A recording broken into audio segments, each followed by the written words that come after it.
Hello, hello, hello, all of you wonderful, beautiful people. Welcome to today's stream. This is going to be an absolute classic Dowie banger, as always, that we always promise.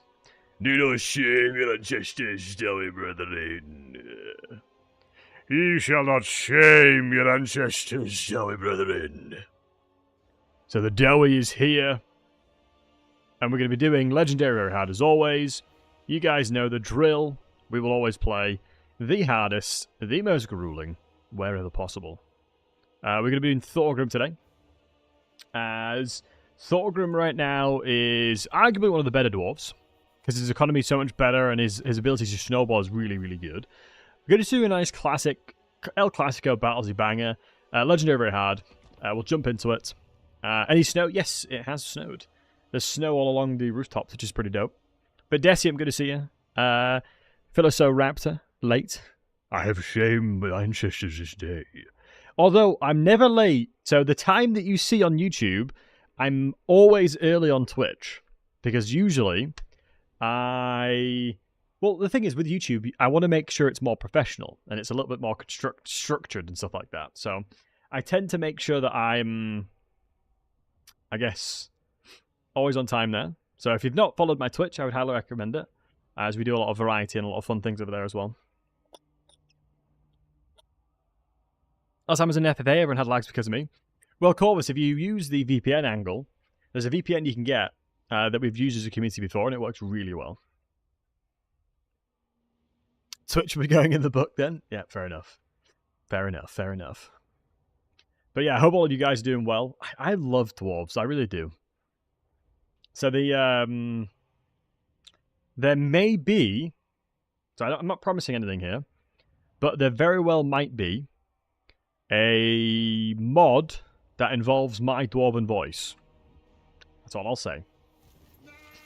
That's all I'll say.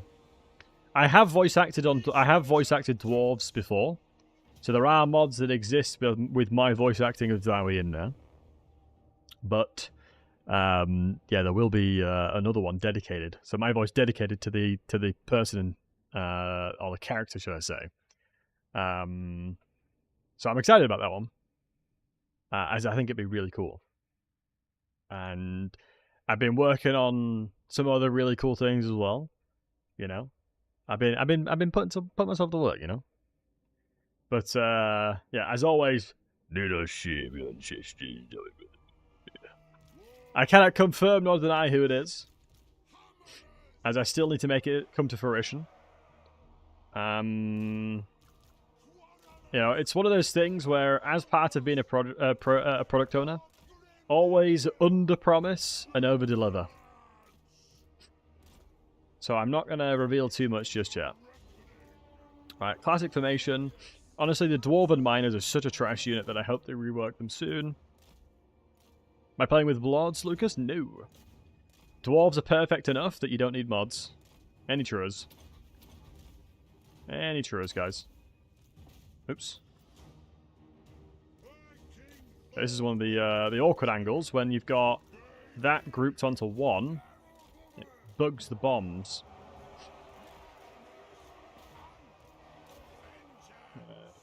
Should be fine.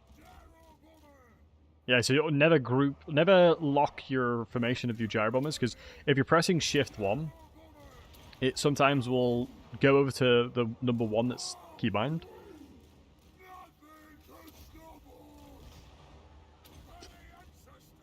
Yeah, honestly, one of the best things about the Dwarven roster is generally the gyro bombers and gyrocopters. I would say without, their roster is significantly weaker in comparison. Also, what I should have done is just allowed my gyro bomber to shoot way more. But the hammers will come in clutch. Having frenzy on these guys is so nice, especially with the amount of stat line they have. If he's doing this, if he's getting a bit cheeky on it. Yo, Lumpert, how we doing? Ship. Jesus, he's getting good hits in. Because I'm turned, my back is turned, so my melee defense is reduced by 75%, which is the reason why he's doing so much damage. Do not shame your ancestors, Thorgrim. So technically, oh yeah, he has like a almost guaranteed percentage chance to hit me. It's max percentage chance. So that's me absolutely trolling, low key, won't lie. We're just demonstrating what not to do, as always, guys. You know me. Sometimes people say they're a lot better at visual learning, so I purposely make mistakes so you guys can learn from them. That's exactly what happened there. So that was a really good key example of showcasing not to run away with Thorgrim like that, because otherwise he'll get destroyed. So yeah, another classic Battlesey Dwarf and banger. You guys are welcome. Because I myself am a visual learner, you know? I won't lie. I learn visually. Oh, there's nothing more terrifying than a gyro bomber just cutting you to pieces. I've done this fight many times without losing any units. But like I said, just got to make sure to demonstrate a couple things not to do in that situation, because first mistake was having my gyro bomber grouped not as number 1. So when I was doing shift 1 to drop the bombs, it selected everybody. Wasn't ideal. Certainly wasn't ideal.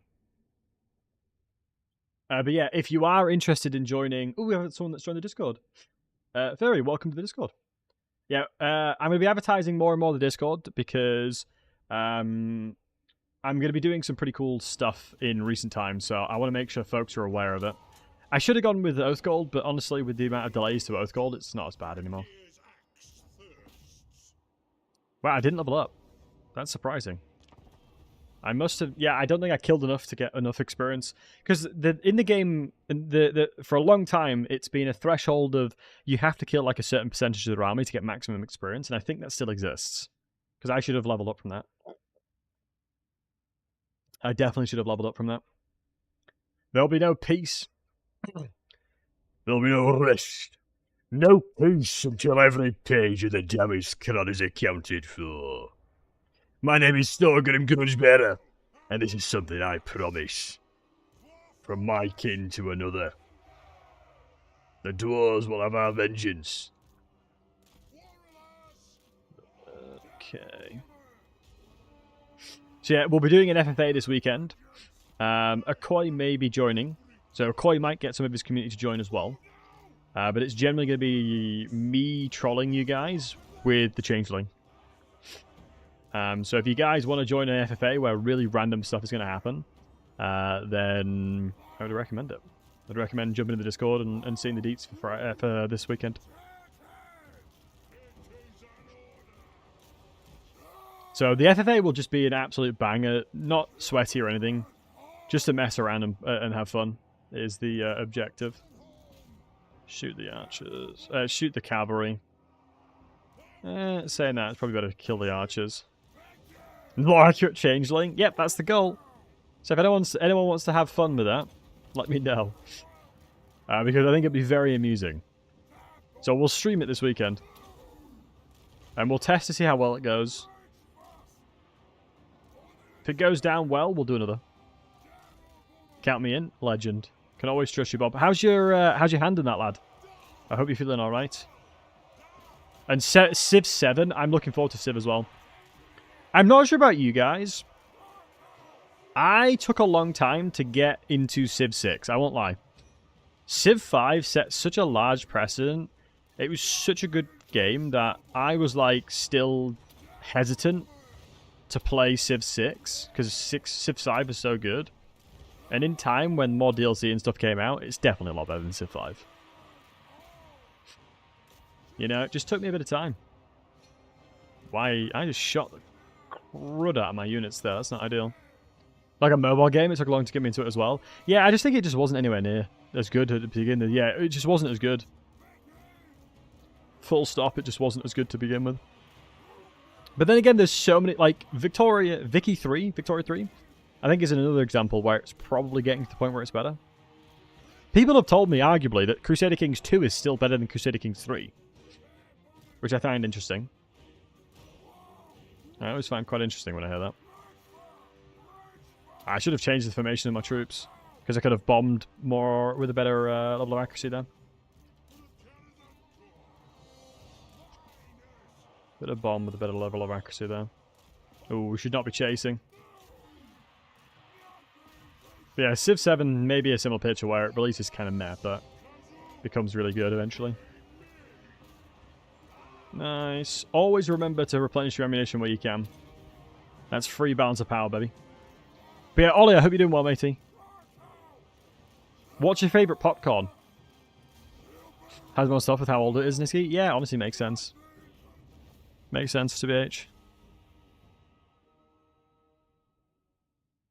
It does make sense. I'm a big fan of the variants of units, but I honestly don't think the normal Goblin variant is that good. Has it changed the Skarsnik and Grom dynamic? I imagine not, because either you can recruit the Spearmen because of the fact that you can give them loads of armor, or you recruit the Skulkers because of the anti-infantry. And butter, I'd probably go with sweet. I quite like sweet popcorn. Like, I'm just not a fan of, like, savoury popcorn. I just don't see the point even eating popcorn savoury. I don't know. Maybe that's just me. Like, salt, like, butter, I understand. I can see it. But, like, cheesy popcorn and stuff like that, I'm like, that's where I draw the line, you know what I mean? That's where your boy's got to draw the line. What we'll do is probably go growth. It's going to delay our spike to get a little bit more money in this area. Because, obviously, getting the gemstone is really nice to begin with. But if I'm not mistaken, it makes it a turn faster. If I'm not mistaken, right? Because we need 125. Yeah, it'll make it a turn faster when that goes in, so that should be more than worth it. Good news is, obviously, we've got Grudge Against the Foul and Inspiring Presence, so Grudge Against the Foul is such a nice level 1. We'll go increase mobility as well. Honestly, rest in peace, tier 0 Dwarf Warriors, man. Rest in peace, tier 0 Dwarf Warriors. We had it good, boys. We had it good. So, interlocking shields is so good. Cold's Clan is, like, so incredible. I really do like that. Maybe growth is one of the better angles to begin with. It's an interesting debate because I actually think rushing growth is better because I need the Oath's Gold. Growth will always be useful. And I can snowball very quickly. I've done it multiple times before. You can snowball this area very quickly because Skarsnik's not too difficult to beat.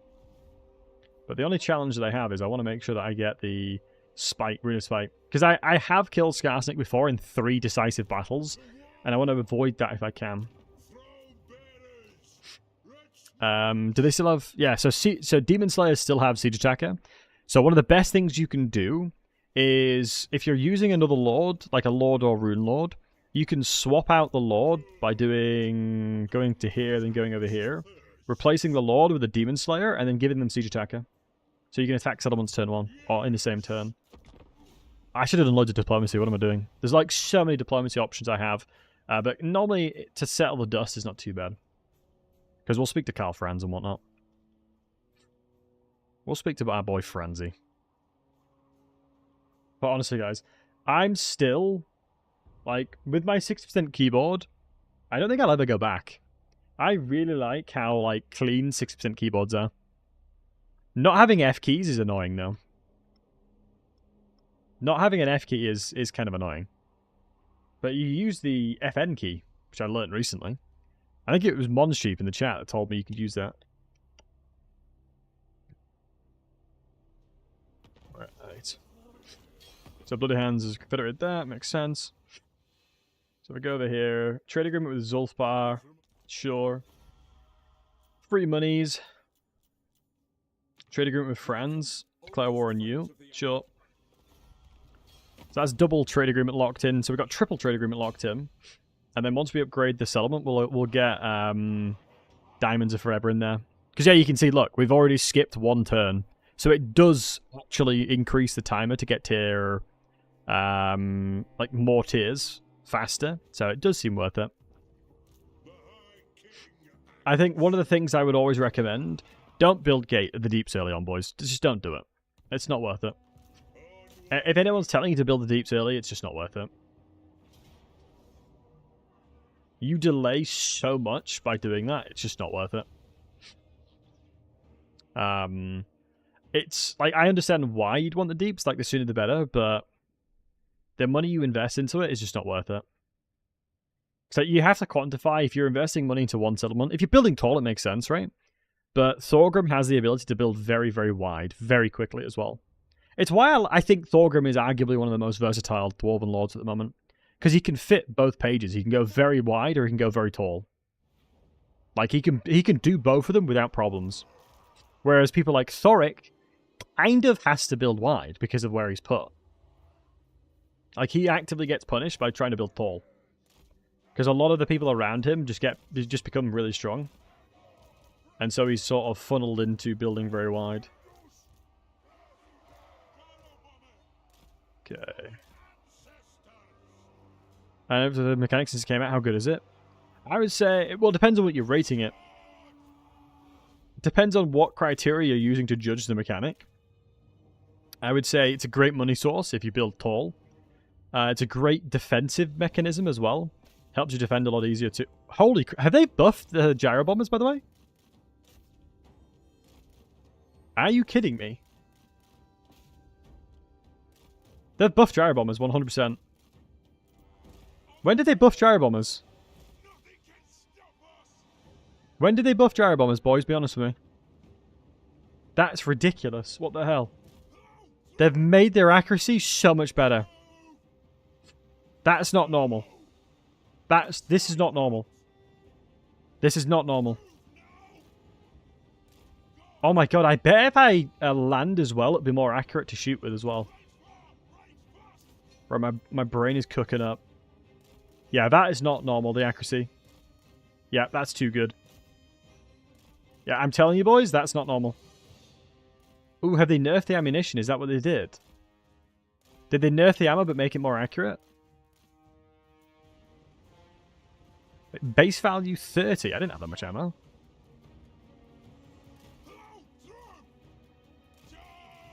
Why am I banging dwarves? Who wouldn't? Who wouldn't? Who's banging dwarves? I would if I could. Although it's a shame the dwarven women don't have beards. It's not the same as Warhammer fan. It's not the same as Tolkien's dwarf.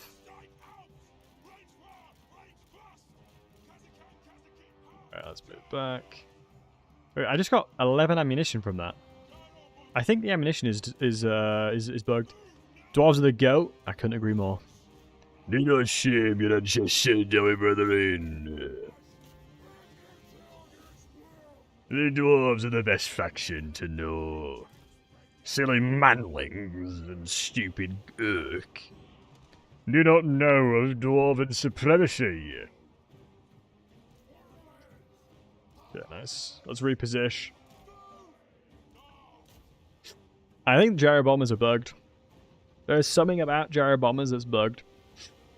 I just feel it in my nuts. Feel it right deep in the nut. Yeah, that's not normal. They're firing too much ammunition at once.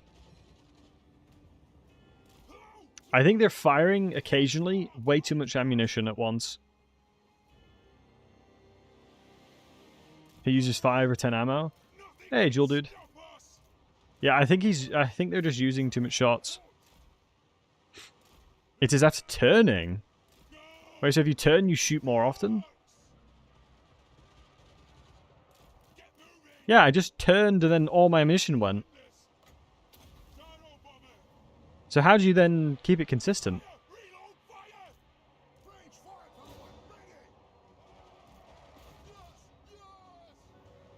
Yo, Craigerson, thanks for the Prime, man. I do appreciate you. Very kind of you. You can quite let you take a Prime anyway, and you decided to use it in the channel, so I appreciate that.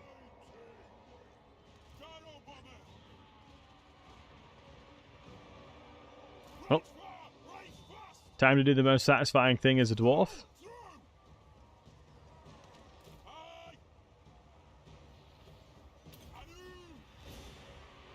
Absolutely bomb the crap out of him. That's what's beautiful.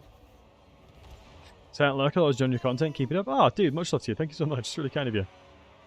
Lurkers are the backbone of Twitch, I always say. And I'm sure every single streamer always appreciates it. Because it's one of those things where I take it as a big compliment. If someone can watch my content and just enjoy it, like that to me is a big compliment, so I appreciate it. bit cross-sectioned here, crossing swords a little bit here. Trying to get more of my gyro bombers value, it's a bit hard. Here we go. Yeah, I don't mind the gyro bombers right now. I do love the fact that they do so much damage, it's crazy. Hammer's bonus will kick in shortly, I'm pretty sure. Nice. Hammer's doing a great job putting pressure on him. I should have really gotten Thorgrim in more situations where he could have done stuff. Kind of underutilized him a little bit here, but it is what it is. Hammer's bonus? Yeah, I was going to say. Yeah, I am intrigued to know about the gyro bombers. I need to probably science with them a little bit more. So, are we saying if you turn with them, you could just, like, absolutely pelt them? Dwarves not OP enough, they clearly need some magic laws. Don't tell the dwarves this, but in the game, runes are rune magic. Don't tell the dwarves that, though, they'll get annoyed. It's apparently rune magic. It's defined as a magic spell. But like I said, don't tell the dwarves, they'll be upset. It's going in the book. Yeah, I was going to say. Do you know what I mean? See. It's a touchy subject. It is a touchy subject.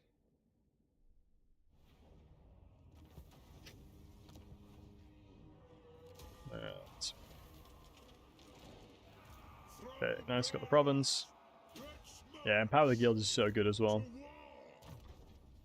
Let's go Axe Lord. If anyone tells you not to go Axe Lord, they're trolling. Let's go Ammunition, because Ammunition's balance of power. Let's go more Dowies. This is only going to proc next turn, isn't it? Always in these situations, upgrade to tier 3. Dwarves massively excel at tier 3. I'm going straight to tier 2, then I'm going to wait for tier 3. People oftentimes try and upgrade their minus elements first, because the AI does this, right? The AI upgrades their minus elements first. They are trolling. Tier 3 is when you start, like, this is where the fun begins kind of situation. Like, being able to recruit gyrocopters, all that kind of fun stuff, always worth doing. I mean, Longbeards alone, the second you get Longbeards, you can pretty much confidently say, my army's basically late game at this point. Because Longbeards, in a lot of ways, are better than Ironbreakers, because of the amount of buffs you can give them. Like, for example, clans. Call of the Clan is for Shielded Warriors and Longbeard units. Longbeards, I think, can get similar melee defense to Ironbreakers. Obviously, they don't have the blasting charges, but they can get very similar melee defense. Let's have a little look here at the diplomacy situation. So, Barak Var is going to get battered enough to confederate, but hopefully we don't have to do it just yet. Age of Reckoning is going well because we're going to go up north as well. I'm going to get to the point where once Kazakarak has upgraded slot, we're going to go upgrade this one, but we need to make sure that the mines are in there because we've got a lot of ability to make some money here. I'm thinking High Place is what we're going to attack next because you can move this direction. I don't hate the idea of maybe getting another Lord to globally recruit, but if I do that, it means I'll struggle. The AI now can summon a lot more units, so technically Skarsnik can recruit like 10 units here. So Skarsnik may end up with a full army, which is okay. He's a scrub he's a noob after all, so it doesn't matter. And I'll demonstrate how we can crush him. The sad thing is, I feel like Slayer-only campaigns with Umric is overrun. It's like overdone, you know? Like, I personally do not think a Slayer-only campaign is hard. In actual fact, Slayers are insanely overpowered right now. So I don't know if people would want me to do that. Because I think Slayer-only right now, especially with the DLC Slayers, is pretty damn easy to snowball. So, Slayer Pirates are so much better than I first thought.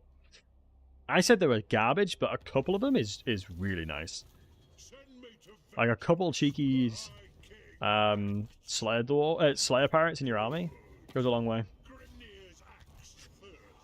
Annoyingly, no one was at war with him. Has he recruited any more units? Yeah, look at this. He recruited 12 units. 12 units because it's legendary AI. Crazy. Goddamn 12. We should be able to get a trade income of 18 per pot. So that's like another 400 almost. The second we get the gem building in here. So that's statistically the best building I can get. Most of my growth is over in this province, so we're going to miss on like... This is like a 9% growth, 9% replenishment, but we'll struggle to get into there. There's a chance that it's probably worth getting a normal lord up and running. This is the best... Oh, they've nerfed it. They've nerfed it. They've nerfed this trait. It used to give him a ward save, but it doesn't anymore. Unless I may be mistaken, though. I have been guilty of doing that quite a few times. Are you going to continue the Impossible Scathing campaign? I most certainly am. Soren, I most certainly am, my friend. We're going to be playing that either tomorrow or at some point in the weekend, buddy. The reason why I didn't continue it today is because I just wanted a bit of chill dwarf time. Haven't played them in ages. It's the Valea trait. Yo, Mercon, how we doing, man? It's good to see you, buddy. My Vermintide friend.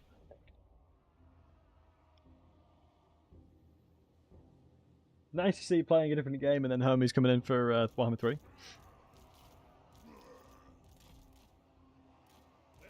Was a good watch. I appreciate that, my man. I appreciate that. Also, I'm trying to plan. I'm going to speak to Human Boy Yes Yes. Right, guys. I got an interesting question for you. Do we consider Anticity a multiplayer guy or a campaigner these days? Because I have a video idea, and I want to know where to position him. I'm in the process of thinking about a video or a stream idea. And I'm trying to think. I think he would be more a multiplayer guy. Yeah, I think he'd probably be more considered a multiplayer guy. Because in that case, I'd have to go against him. Which I'm actually undefeated against Anticity in head-to-heads so far.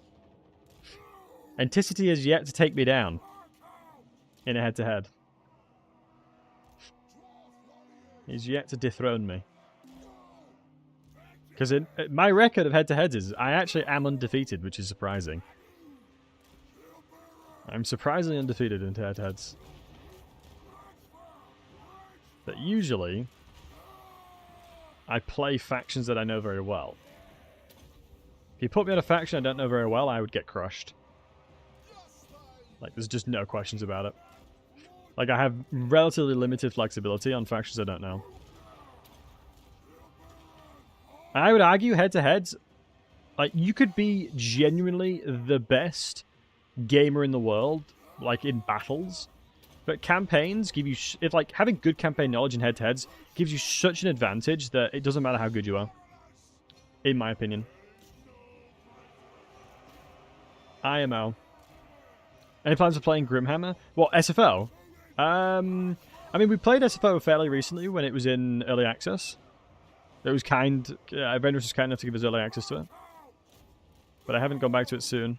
I normally play usually relatively unmodded. Especially when I play Dwarves. Especially when I play Dowie. I feel like Dowie are so perfect. Like, the Dwarves, as is, are in a really good state. Yeah, there's no minimum range of engagement with these guys, right? Yeah, no. All we're going to do is get aggressive as well here. And smoke them on this side. Oops. I don't mind charging in here. There's not much they can do. Ooh, well that's not ideal though. Nice. #1 most powerful faction. Interesting. What do you guys think? Are Dwarves the most powerful faction in multiplayer? It depends if you consider them in a campaign setting or a head-to-head setting. Because in a head-to-head setting, I wouldn't say so. Before the nerfs, when they had tier 0 Dwarf Warriors, 100% they were most overpowered. Like, without a shadow of doubt, they were the most overpowered. Now, not so much. Now it's hard to say. I would probably put them A tier, maybe a little bit below S tier. They're a lot better than they're a lot better than most factions, but you can't beat value like vampires and stuff like that. Vampire value in head-to-head scenarios, just pooping out an army of nowhere, so crazy. Minting campaign.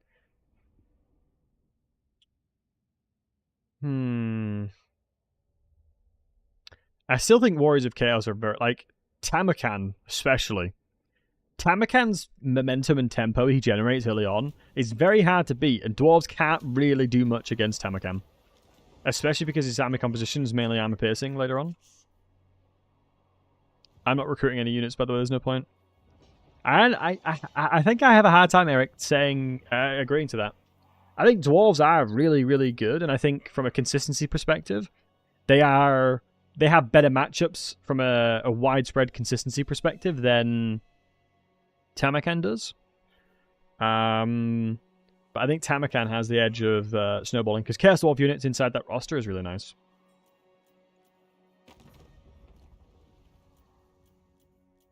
Top 3? Oh yeah, I'll give you top 3, for sure. For sure, I'd be happy to conclude with top 3, for sure. We're going to get attacked by Skarsnik, which is fine. We don't need recruitment, like I said. 14 units is more than enough. You wrote the trailer this week? Hey, Dark. I'm assuming the trailer is going to come out, you'd think soon. Okay, so we've got a Spooder, rank 7, Skarsnik, loads of Skulkers. We've got a choke point here. It looks bad. Should be fine. A Gyrocopter Doomstack. What is Tamakan going to do? The Plague Flies. Early game? Yeah, early game you do nothing. Tamakan has no way of countering Gyrocopter stack early on. But then that's the thing in a head-to-head scenario. You can... Unless it was like King of the Hill situation that forced Tamakan's hand, you would get Chaos Furies and stuff like that. Because Warriors of Chaos early on can have more money than Dwarves. It takes a little bit of time for the Dwarves to get rolling. Okay, we'll deploy there.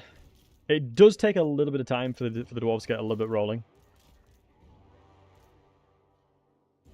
So we know it's going to be Skulkers. Can't wait for the Khorne DLC. Yeah, what's everyone most excited for? Ogres or Khorne, isn't it?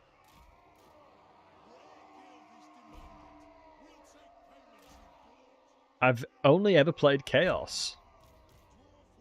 Honestly, I don't blame you. I don't know. I feel like something inside of me is always like, Battlesey, you want to be the good guy. Right, be honest with me, guys. Be honest with me. No one cap. No one jest here.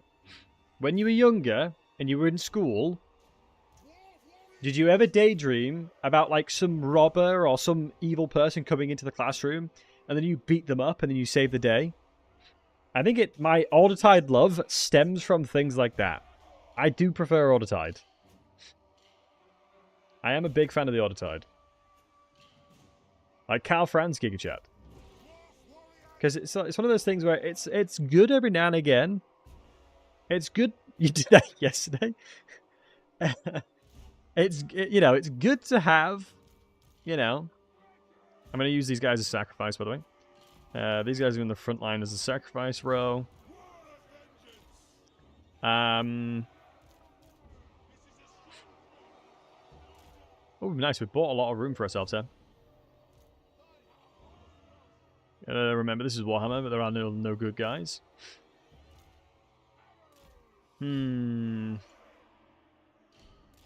Yeah, I suppose, like, you would consider the Lizardmen, like, even I considered Lizardmen relatively bad. And you may think that's surprising, but the problem with the Lizardmen is their great plan has been amalgamated so much over generations and morphed into their interpretation of whatever the great plan was. Because the only Generation 1 slan that's still existing is Croak. Well, when you say existing, he's not... the lights are there. The lights are on, but no one's home. Kind of vibe, Hold on.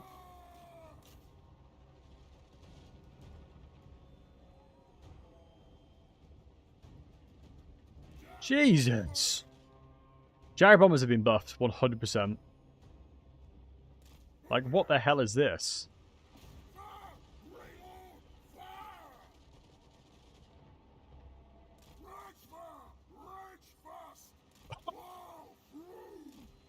Brother in Christ, what have they done to gyro bombers?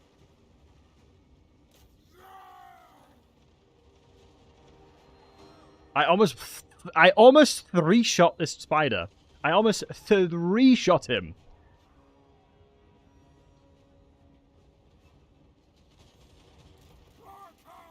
Wait, they missed. Boys. Yeah, dude, look. I have 13 ammunition. Oh my god. It's pooping out all of my ammo.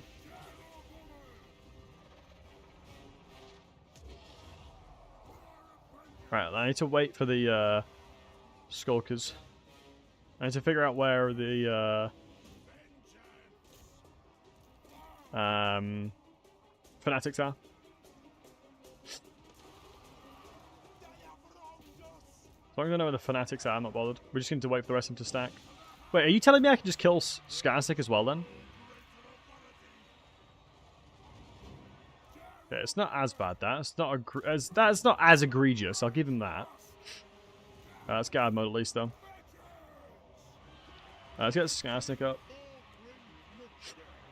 You can see that I've put them in tiers here. Are you fanatics? Yeah, you're fanatics. So let's grab you guys. Because we can make them kill their own units with fanatics as well. You can kind of cheese them pretty hard if you do it properly.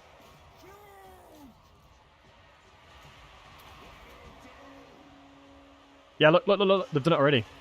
So they're using their fanatics and they're killing most of their own units.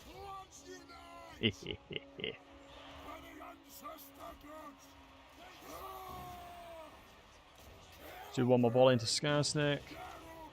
Oh my god! Somebody get me a tissue! Jesus! Yeah, let's kill them with gyro bombers now. Clean up an aisle me after that one. Jesus. Yeah, don't spam too many bombs. It won't do damage because they're on the floor. Okay, there you go. And then now, all we need to do is move up on this side. Yeah, fanatics once again. They don't come up. They don't. They can't climb up elevation, which is the reason why you'll always see me do that. Move over here, reposition them like that, and then just crush them. Call them ambulance, but not for me. Quite literally, my friend. Quite literally. Let's make sure to shoot these guys. And we actually have the ability to start running out, honestly.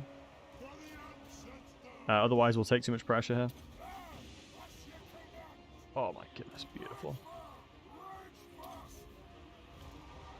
Beautiful. Damn it. One of the fanatics got off. It's okay, but the fanatic stuff doesn't climb. I don't mind. And then lastly, finalize it over here.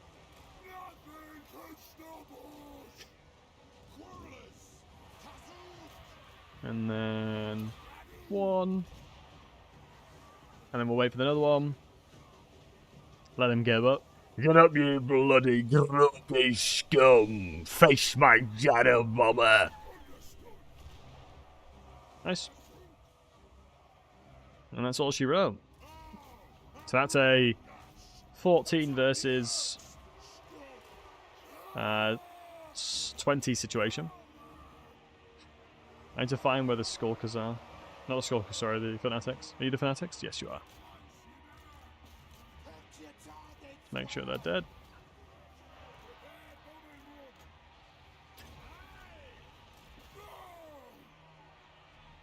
So being the most OP since coming is kind of hard. Wait, you're finding it hard, Jorah? Fair enough. That's what she said.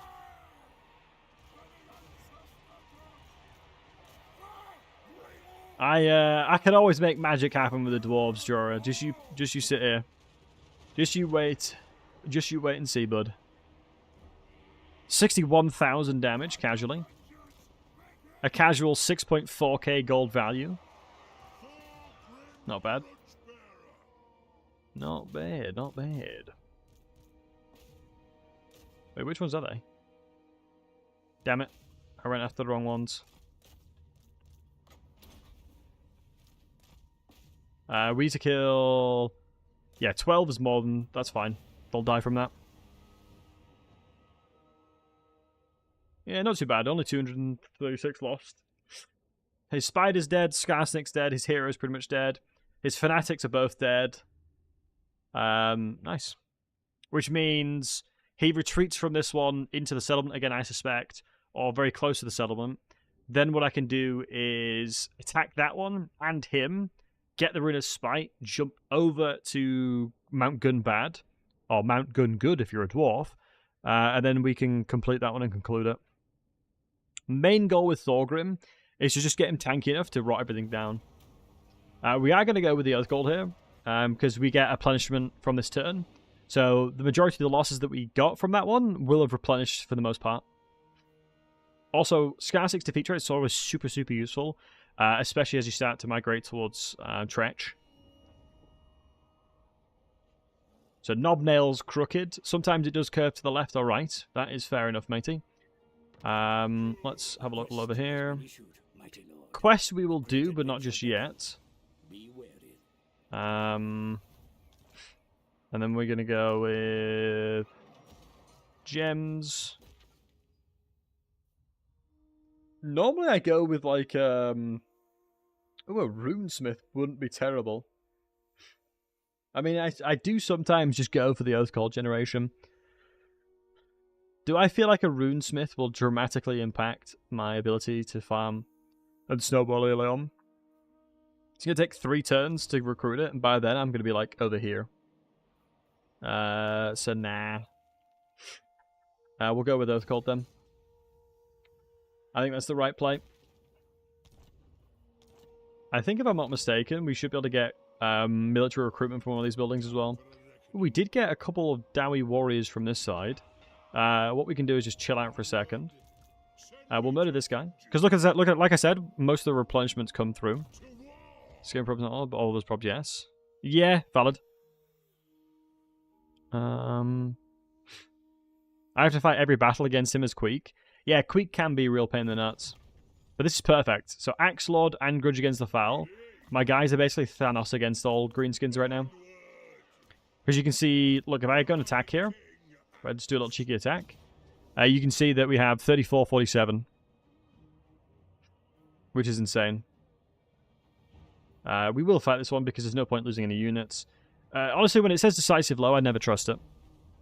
And you shouldn't either. The auto-resolve is such a debate so much. Hold on, let me just charge my headset for a little bit. What battery does it say it's on? Ah, it's on red.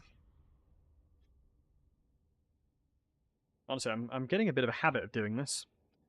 Needing to charge it at streaming times.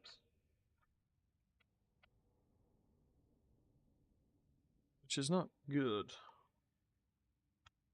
There we go. Decisive low, 350 losses, exactly. Oh, look at this, guys. There's only one Goblin Archer. Easy peasy. Kappa. Choke point maps like this are always really nice. But what you always want to make sure to do is just make a little bit of a box, even still. Because they're most likely going to move this way. I suspect they're going to attack on this side as well. But we'll just use the Gyro Bomber for that. So we haven't turned at all. So I'm interested to see what happens. Hey, Lantry, good to see you, handsome. Hope you're doing well. So the box we'll do is like this, then. I'm going to put these guys that are more priority on that side. You here. Then you on the front line. Always go for the flanks, yeah.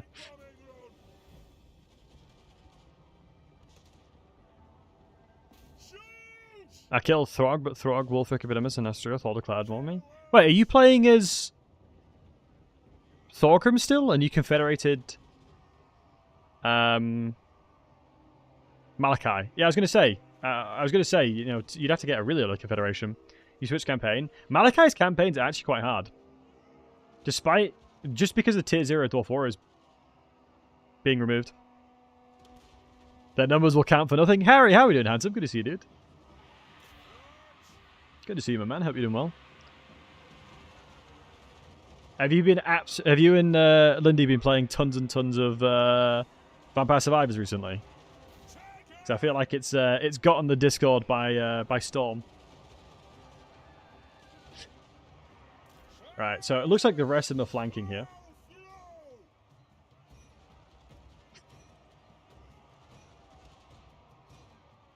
Oh my god. Haven't been able to get on yet? Oh, really? Yo, SGs, how we doing, buddy? Do you agree with the change to gyros which removed firewall moving? Was a change to put it into the tech tree for good campaigns? I think the justification behind taking away firewall moving makes sense in that their performance in multiplayer was too good. So I think that's probably one of the reasons for that. And then, yes, I would suspect that it would be... Because what they now do, what I've seen CA do quite well recently is either they increase the price of a unit in multiplayer to balance it that way, or they take power away from something and then put it into a tech tree or something else to regain that power. I mean, we've seen that multiple times. Also, SG Productions, I've seen your name watching Fred's channel, so I appreciate you supporting him on YouTube as well. Fred's a good guy, I like him. Oh wow, so they're not actually... I was going to say they are flanking, okay. I was wondering when they were going to attack me. You get around? You slut. No, I'm joking. I'm only messing. Alright, well, let's wait for them to come in here. We'll wait for them to jump in. I think all the fanatics are dead, though, if I'm not mistaken. Kislev gets some crazy buffs to their missile and tech tree. Yeah, Kislev was a really good example of just too good a multiplayer. Which is a shame. Like, Kislev, I think, arguably were, like, the best at everything for a while. Like, quite literally anything and everything they were the best at. They may still be like that, but... Because I know as a fact that people don't like playing against them in multiplayer scene. Like, it kind of gets boring when you're fighting against the same faction, like, literally every time. I was looking at the tournament I hosted fairly recently. People just didn't want to play Kislev.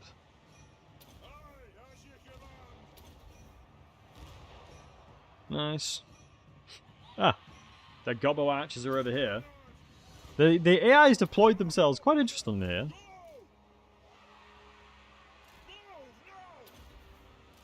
And then Dab for multiplayer. Oh, Dab's an awesome guy. Do you know any more? Yeah, I mean, there's loads of good streamers. I mean, that's one of the blessings when it comes to Total War. There is generally so many really good streamers. I would say, yeah, it's a very good. It's good. Because I think you can search for channels that are live, if I'm not mistaken. Like Enticity's a good one, great guy. Yeah, mom. I think, yeah, we're on minimal losses here. Let's wait them. I think we can just run at them. I'm Radiant Ash. Yeah, Ash is awesome too.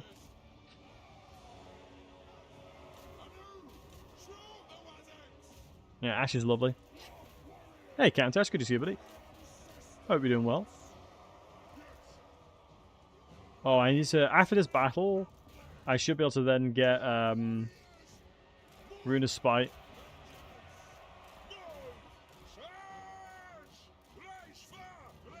Let me just go over here. Rune of Spite from the settlement battle. Alright, let me move over here. And let's just start pew-pewing the general. Yeah, gyrocopters are doing such work. Love to watch Turin. Yeah, Turin's awesome. I was very lucky in that I got an opportunity to fight against him in a head-to-head like years ago. It was one of my favourite streams. It was me and Akoi versus Turin and Poon, and we managed to win. It was it was Valkyr. I was playing Valkyr. I think Akoi was playing Taurox. And it was against Grombrindle and Malekith. And I managed to hold off 1 versus 2 against Malekith and Grombrindle. Only because of the fact that Valkyr is so unbelievably... Well, on release was so insanely good at recruiting stuff. Like, that's the thing about Warriors of Chaos. Like, you can poop out units so goddamn quickly. It's crazy. It's like, okay, watch me just poop out an entire army real quick. No worries. Yeah, only 38 losses, which is about what I'd expect. I think, honestly, the miners are the ones that took the most of the damage there. I'm going to replace them anyway. The multiplayer format he picks for the spawns. How so? What, like the conquest and domination stuff he does?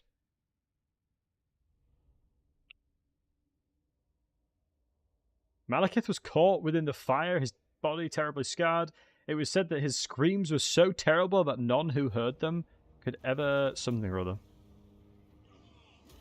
I like them red battles. Oh, what, like land battles? Do you prefer land battles? The High King acts. Yeah, nice. Yeah, land battles pretty good. Then, if you like land battles, Human Boy Yes Yes is your guy. I know Human Boy Yes Yes does a lot of land battles content, and he uploads daily. So Human Boy Yes Yes, if you haven't heard of him, he'd be a good guy to watch. Right, nice Arena Spite. Let's get that onto Thorgrim. Bosh. Skills. Skillage. Aura of Endurance makes sense. I think here. As that 5 melee defense is so good. Forget a lot of guys in sub 2. Fair. Right. Hopefully we can get this one soon. Upgrading all this. Oh, dude, we're in a good spot now. Treachery's not going to come and attack us for a while. I could technically recruit a couple of miners for the walls of Mount Gunbad, but I just don't think I need to. I suspect that Grom Peak I should be able to take as well. They have definitely made getting Age of Reckoning up harder. Normally I'd be around 40% at this point. So maybe I'm going to need to start recruiting still over here. I don't mind recruiting secondary armies. Although I would need like a Thane in this army that I could start leveling up. But normally a Thane is a really good unit for on the map. So it's one of the biggest learning curves, I feel like, when it comes to hero usage. Like learning if it should be on the map or on the campaign. Like in an army or on the map. Is usually a really big learning curve. With land battles, there need to be rules so the players didn't just kite forever. Yeah, that makes sense. I know that's why it's not orange rules or something. There's a Human Boy has their own set of rules.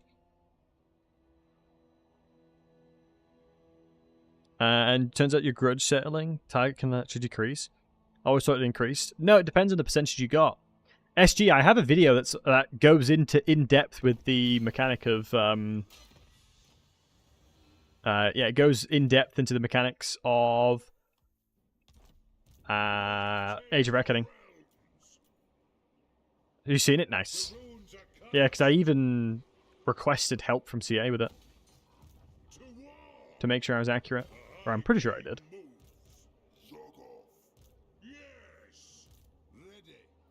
I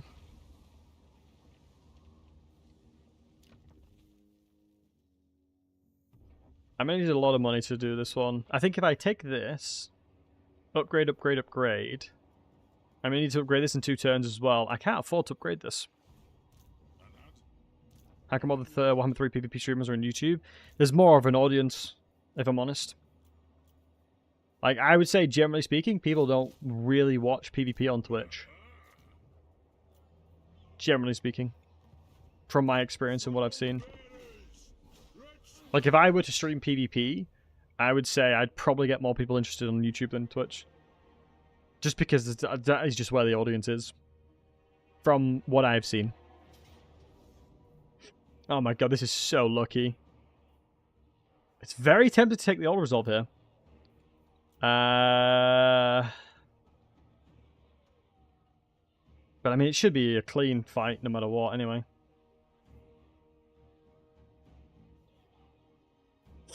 Heroic victory is nice to see, though. The only advantage of taking the Auto Resolve here is because it kills everything, and I can just walk into the settlement next turn. And it's extra experience, yeah. Did they still do that? Because I know Pyrrhic used to give you less experience. Close gives you no modifier. And Heroic doesn't do it at all. Less chance for the item drop chance, that's true. They removed that? Yeah, I thought they did. Because they changed a lot of how the experience works a while back. Because it used to be 30% increase for Heroic, 30% reduction for Pyrrhic or something, and then Close was just meh. Because I think people complained about it. Like, I think I had a YouTube video where I basically cheesed the experience system like crazy. And I would... I think it was with the portals. Man, that's such a long time ago. The rifts, excuse me. It was using the rifts. Like, I unbelievably cheesed the rifts. And abused the fact that the heroic victories give you more. So used like an army that wasn't technically like very strong, but it, like in an auto resolve, but it was really, really strong. And I could level up characters from like level 1 to like level 40. Or like level 30 in like a turn. It was pretty crazy. Why do they complain about it? I just think that it provides a relatively inconsistent experience if you think about it. Like, if you have modifiers regarding that, it's like you've won a battle, but you got Pyrrhic, so it feels kind of bad that you got Pyrrhic, but you still won like a really hard battle. I think if you think about the actual problem that they needed to solve there, it's because of the jankiness of how certain battles transpire. Like, if I'm truly honest, like, I could go into a battle with nothing but archers, take 0 losses, and that's Pyrrhic. Because I use so much ammunition as part of the fight, and the game deems me as like, that was like a GG, you did terribly. Because you used so much ammunition to kill few units. So, being punished for doing well was probably the incentive to remove the fact that you got minus modifiers for Pyrrhic and positive modifiers for Heroic, because you could very rarely like find the perfect balance between that, you know? Oh, that's just my opinion anyway. That's just my interpretation of it. I suspect there's probably a lot more science and a lot more justification and rationale by CA to it. But that's just my 2 cents as a streamer. That's just my 2 cents as a streamer that's played the game far too much. I mean, low-key, they're giving me some pretty good angles here.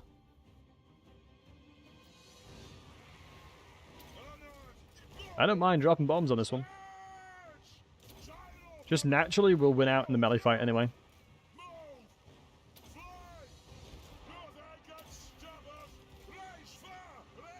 Yeah. Alright, that should be good enough now. Alright, let's run back over to my units. And that's enough damage for them to be peeved off with me. They'll run at me. Losing leads to a negative experience. Yeah, I see that. Honestly, though, I wanted to... Like, guys, I've got something really important to tell you. I had a really good cheese and ham sandwich today. I'm not gonna lie. Just wanted to let you guys know. I thought you guys needed to know. Also, fishing hat, good to see you, man. Aim better? Hey, I'm trying. Like, do you know when you have a sandwich that just hits different? That was today. That was today. It was like, everything about it was just good.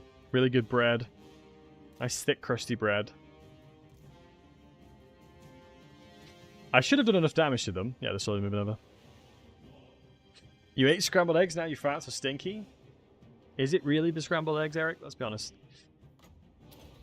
Is it the fact that you probably had Taco Bell last night as well? Hey, no shaming. No shaming here, but... eggs alone probably don't do that. Oh, speaking of eggs, one of my favorite things to have for the breakfast is potato waffles and scrambled eggs with hot sauce. So goated. So goddamn good. Which is better, nasty skulkers, regular warriors, or great weapons? Normal warriors productions. The reason for that is you need melee defense. Skulkers struggle against high melee defense. Although, yes, they have really good like really good damage. They have very low melee attack, generally speaking, and so if you can just let them trade out, they'll take a lot of damage from any source. So, like 53 melee defense, for example, is like more than enough to tank and withstand Skulkers for a while. Because you can see here, like 29 melee attack. They'll go up with this one to what is it? My brain stopped working. 41.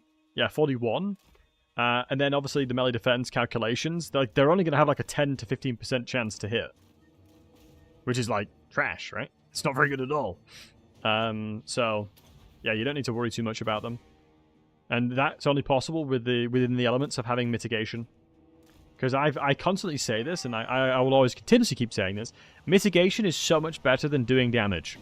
You can always do damage, but you can't always mitigate the damage. So always prioritize to melee defense. Like, over armor, over everything. Obviously situational armor, but armor is a calculation of you've taken the damage already, and I'm reducing the damage you've taken. Melee defense is quite literally, I'm avoiding the damage. I'm evading every damage here. And that's where the main catalyst of differences come in. That's why melee defense is so goddamn good. And I will forever be a melee defense enjoyer. Alright, let's get... what I'm going to do with Thorgun, I'm going to put him right here. I don't want him in melee properly, but I want him to use his Rune of Spite. So you can see here, if I move him close enough, but don't get him in combat, because I don't want him to just jump in, I will Rune of Spite them to death. That looks like he's being too cowardly. So the archers are shooting my Gyro Bombers, so let's pull back because I don't lose any entities. Because if I don't lose any entities, they go to full HP. Yeah. Are you fanatics now? Alright, 2.5k is fine. I checked that they have their fanatics if I'm not mistaken, which is good. Keep shooting the trolls. Yeah, I mean, Thorgrim can run in against goblins. If I'm being surrounded by goblins, I'm fine with that. Hit him with a flash bomb. More ammunition there. We're dealing with you. And we'll do a quick bombing run in a second. Not over here, because there's no point. Normally, generally speaking, I will always utilize my bombs in an area where they're already weakened if I can. Let's kind of keep putting pressure on the archers. So it's one down here. Move this direction. 3, 2, 1. Another one there. Pull back. Reposition. Another one right there. That's more than enough on that side now. So let's go shift right click, move them around. Let's get the flanks on that side. Let's buffer the units on that side. And let's start focusing on anything that I can see nearby that's going to be a bit of a threat, which is you. Gyro Bombers now over this side. I'm actually going to reposition again because we're going too wide. So I'm happy repositioning. Let's start shooting them down the line here. I'm actually going to land them and see what happens here. This should be a really nice angle, especially if I box them up like that. Since they have a really long, or long-ish reload time, we have the time to do it. Oh my god, we just absolutely smoked those guys. Nice, so Wire's coming in, but we've already crushed them. Yeah, look at the damage by landing.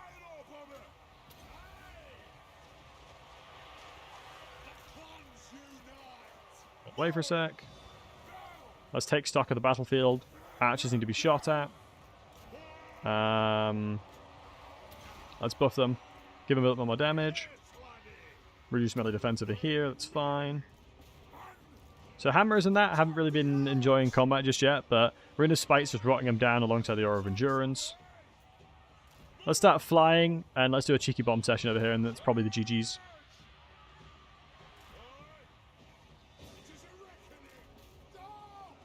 Yeah, I'm also bonus. It's unfortunate because, like, the Auto Resolve would kill so many of them, but here I don't take too much damage at all. You know, it's like a fine trade-off, I suppose. Tis the trade-off.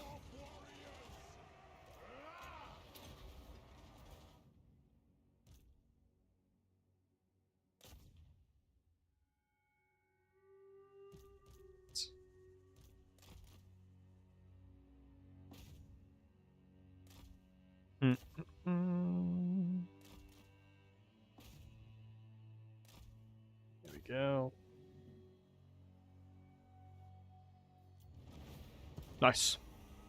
Guess if you want the warriors to be more killy, you can put rune speed in them. Yeah.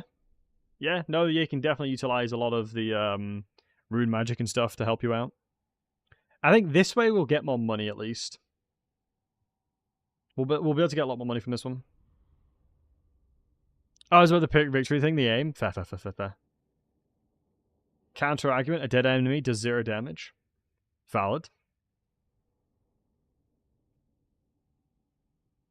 What, the old, the best defense is a good offense? What'd you build first? Is Malachi in his capital tier 2? Yeah, Mercon's completely right, the engineer workshop for gyrocopters. It's, oh, I'm not gonna lie, Mercon, it's like you've watched my Malachi guide. All I'll say. My Malachi stat is an absolute banger. Let's go with money because we don't need the replenishment. We'll defeat the enemies no matter what. Maybe. Because that Malachi stat that I cooked up was pretty damn good. Not as good anymore though because of the tier 0 Dwarf Warriors being taken away. You think it's the best rune spell? Nah, Rune of Spite is... excuse me, Wrath of Rune is better. We probably want to go into a stat line. Because once we get right the wrongs... By the way, I think they should buff this. Not gonna lie, they should make it less. They should reduce the amount of grudges required because it takes so long now. TBH. Turn 4 Nagashazar. Yeah, Imrit could get spicy with it. Right, fine, we'll auto-resolve that one. We don't need the miners, we want to get rid of them anyway.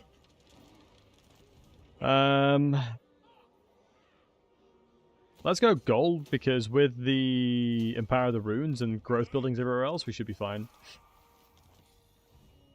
I'm just thinking about when I can pounce over this side. Let's upgrade this one. 1 turn away from upgrading that one. Yeah, you can just see...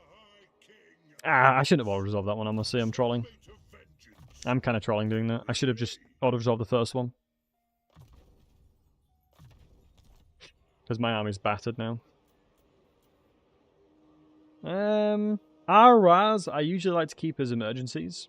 I think we're going to be licking our wounds no matter what, so I think triple that's going to be fine. Because 2 turns will lick our wounds, I think. And those will help a lot. I just think I'm going to be late to Grom Peak is all. If I do it like that. I am very happy that they took away a lot of the minuses. Well, I've gone for tier 3. I know. No, I should do. Maybe not next turn, but I will the turn after, because I'll do the quest battle. I usually like to do quest battles specifically for the monies. Maybe I should merge instead of heal. But then I can't get gyrocopters is all. And if I merge right now, I will have like 8 units. So I think it's worth it. Do I have a siege attacker without the miners? Miners don't have siege attacker. Miner units don't have siege attackers. It was only in SFO that might have been the thing. But miner units don't have siege attackers.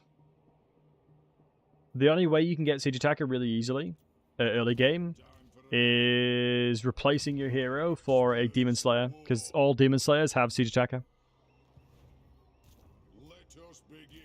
Well, I suppose I could technically run over here with this unit, but I kind of want to see how far I can push it. I want to see how far I can push my luck. So we'll go this way. Delay the tier 3 just by a turn. It should be fine. I don't think it'll snowball or break anything. Modern or modded? Yeah, I think so, buddy. I think so.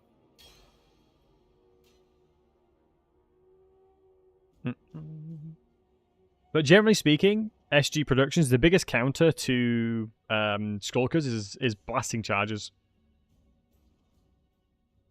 Generally, that is the biggest counter. Gotta give him Iron Fist. Not just yet, laddie. Alright, jump over here and see what the crack is. Should be able to yoink crack Dron. Normally I go quite aggressive over this side as well. But Barakvar seems to be holding their own.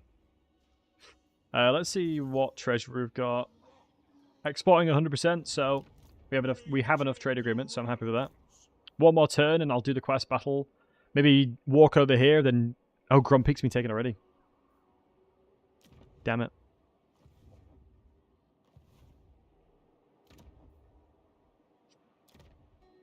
Wow, that was a lot faster than Ungrim usually does. That is a lot faster than he usually does. Strength rank 4. Jesus. Let's get a trade agreement at least. Let's start getting, becoming besties with our neighbours to the north. I mean, within the Book of Grudges, we could confederate. It's going to take a little bit of time, though. I honestly feel like Malachi is one of the best to confederate. Because like he's just such a good legendary lord to have in that area. Because I feel like from a snowball perspective, Grombrindle will struggle. Thoric is usually pretty good as well. I would say between Malachi and Thoric is usually who I go for. One thing that would be fantastic as well, early on, if we can get control of Karagdroma, if it's tier 3, you can make, I believe, it's like 1,000 or 2,000 from the kegs. Yeah, I think kegs are worth like 10, 20. Yeah, 15, so 1.5k. Just from that building alone. Crazy. And especially if you utilize this as your building tall building, you would make a ton of money. From your settlements, because it's percentage based per settlement. So, lick the wounds one more turn. I'm probably going to have to figure out what I want to do next, then. Silver Pinnacle angle to do the quest there. It could be a case of killing Tretch, but I just don't like the idea of that. Maybe going south and just letting Ungrim deal with the north. I think that's not too bad. Like, I don't despise that idea. Grombrindle gives insane bonuses.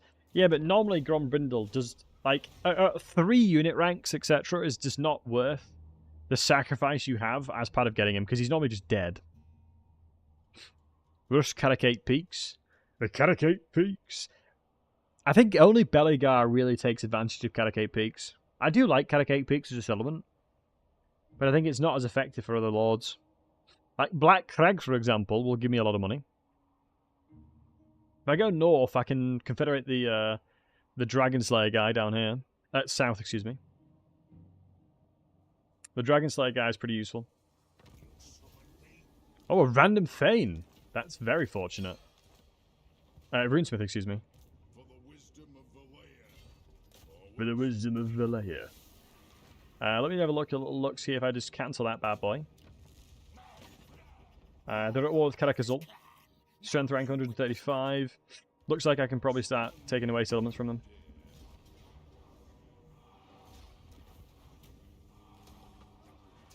Alright. Looks like we can be a wee bit cheeky. Although, typically speaking, I always buff up the Lord themselves, but since we have so many Dwarf Warriors, it might just be worth going into Axe Lord.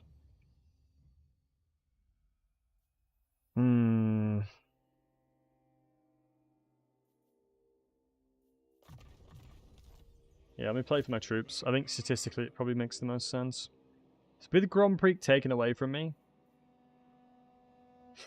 I think we do just start legging it down south.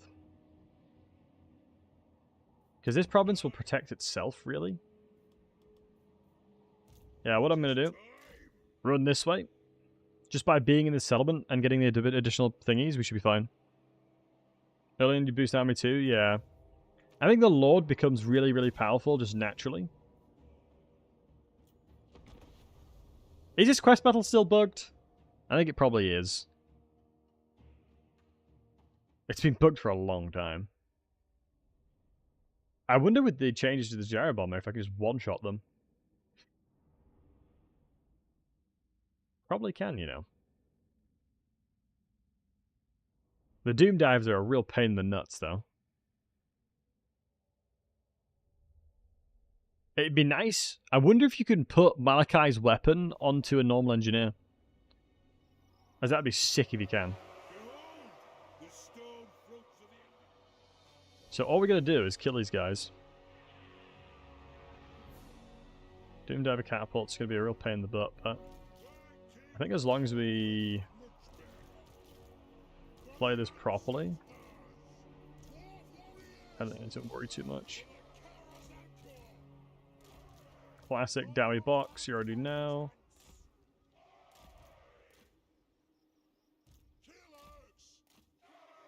So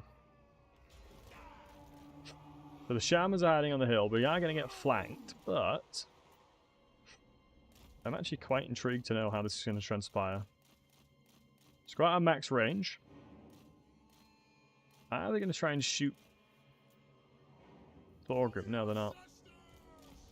I don't know if the damage is going to be that significant.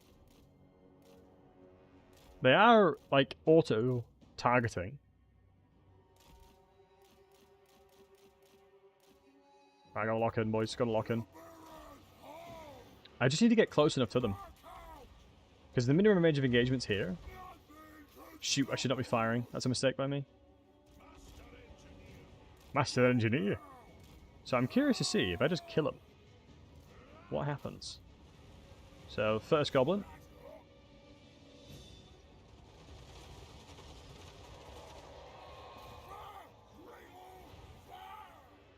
Jesus Christ. They have given these guys crack or something. That is not normal. That is not normal. I literally just one-shot that guy.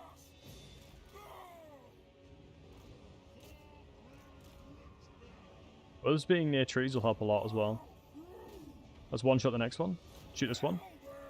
We have no minimum range of engagement either.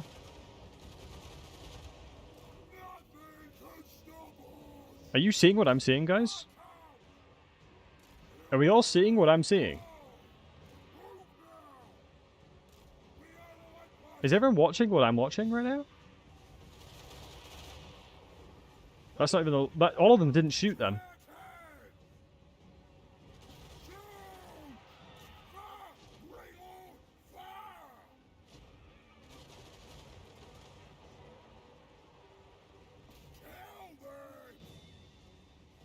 It's a 5-second reload time.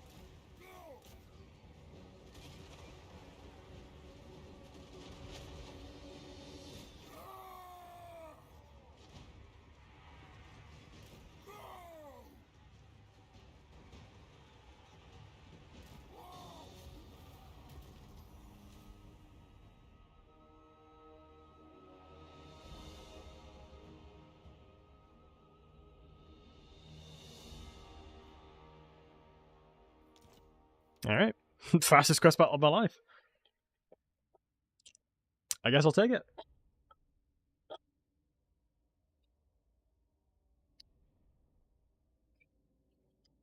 It's not supposed to be that easy. They have broken the gyro bomber, I'm certain of it. They have done something to the gyro bomber, not intentionally. I guarantee it. I put money on the fact that they've broken the gyro bomber unintentionally. That is not normal damage. That is not normal damage, boys. I'll be honest, that is not normal at all.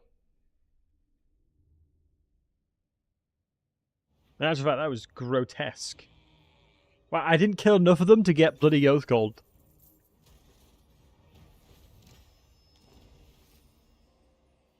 I literally didn't kill enough of them. Dwarven made ammo be like, yeah, I mean, that was insane.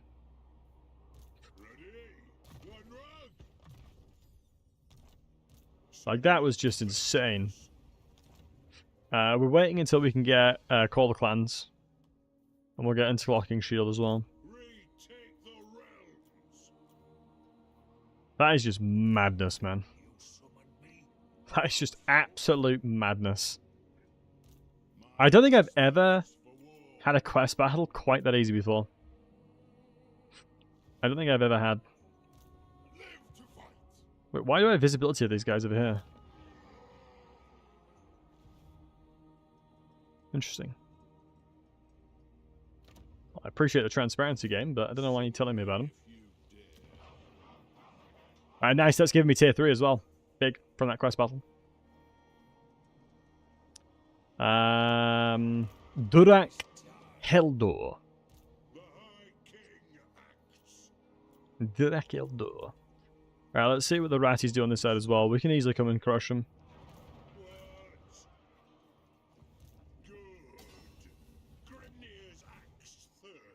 Alright, the first person to type Durak Keldor, I'll name after you. I'll name him after you. Just type Durak Keldor. Has to be spelt right. Whoever types it first, I'll give you the name. Sometimes it do be as simple as that.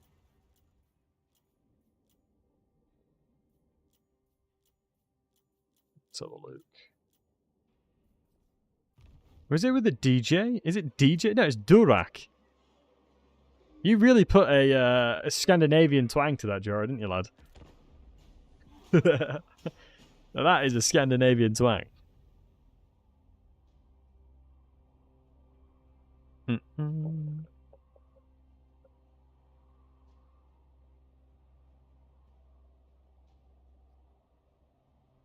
Thorgrim Grudgebearer.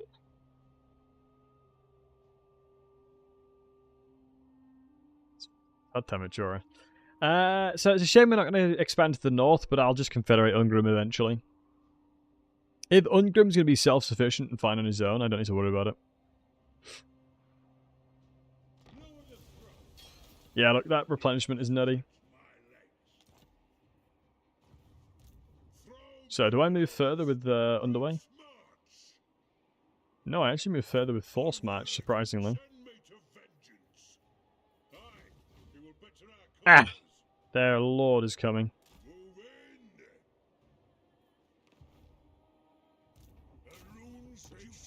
Right, let's get scouting in there. I think I'm going to have to just give this settlement up. I'll give it up, let them take it, and that's fine. They're going to have it, and then we'll attack them next turn, because I should be able to force march or underway over, and then attack them and just crush them in this fight. You know, the old bait and switch. So, thankfully, obviously, we're getting gold over here, so we're going to get a ton of money soon. Yeah, I mean, Ungrim is doing a bloody good job for himself. Karakadrin. I am concerned that if I declare war on Bone Rattlers, he'll just come and attack me, so I'm not going to do that just yet. Because I have had that before. I have had that before. The Axe of Grimnir is a really nice weapon as well. Post-battle loot's always good. Upkeep reduction is always nice as well. We'll have to see.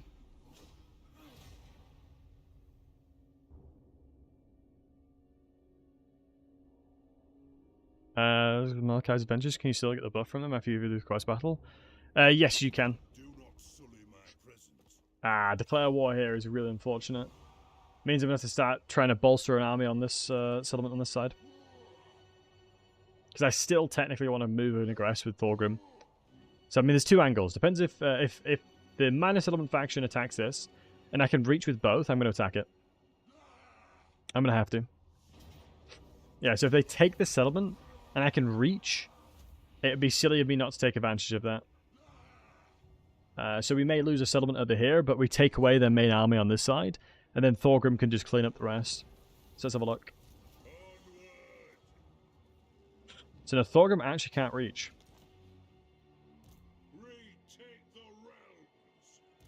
So, with that in mind, let's move towards Walled Edgeway. And Thorgrim jumps over. If they want to throw hands, that is actually a pretty good army, though. That is actually a pretty damn good army. Yeah, we should be able to jump over. Tretch will probably be chilling around here. He will come and aggress against us. We should be okay. Yeah, eventually we'll get a really, really easy non-aggression and things like that. Barak Var is actually up for confederating. He has a military presence of 6, though, and I just think the settlements I'm going to get from him is going to be useless. Yeah, honestly, these settlements aren't even that good. The only reason I want to keep them alive is for trading. Like, the only thing that's good about Barak Var right now is trading. That is probably the only reason why I really like him. The only other person that'll trade with me is bloody Sylvania. And I don't think Vlad's up for that. How difficult would a miner's only challenge be for the Dowie? Who'd be the last legendary lord? Thoric, probably. Oh, no. Thoric or Grombrindle, I would say. Because of the buffs they provide. And you just do blasting charges miners, right? Blasting charges miners are actually a really effective unit. Although they very much start falling off later on, though. That's the only problem they have. Like, they're really, really, really good. But the later on you go, the less damage they do to armored targets. So it's kind of like, meh.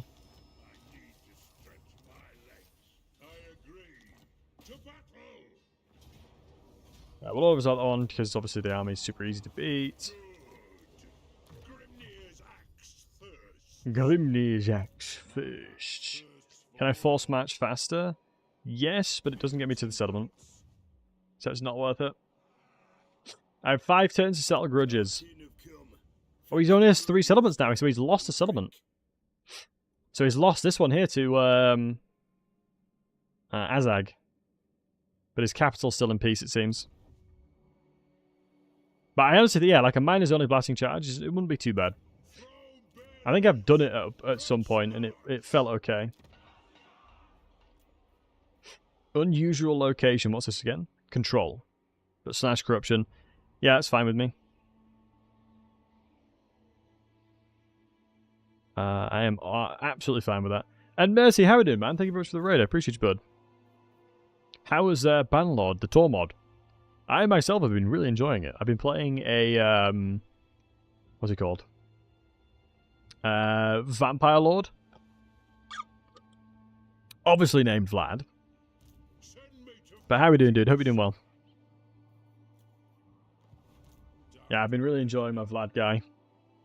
I'm clan rank 2 at the moment, and I'm absolutely smoking him. But I hope you had a great stream, dude. I hope you had a wonderful stream, my dude. Kraut the Insane. Yeah, this is the reason why we ran back with this army. Thank God we did. So we're going to have to wait and see. But I hope you had a good stream, Mercy. Welcome in, everybody. Hope everyone's doing wonderful. We're playing just an absolute banger of a Dwarven campaign. Just smashing it. Legendary very hard, as always. Just absolutely snowballing, murdering everything. You know? Your boy knows the Dowie. That's for damn sure. And as always... Do not shame your ancestors, Dowie brethren. Thanks, Mercy. Appreciate you, bud. Ooh, brutal business is not ideal.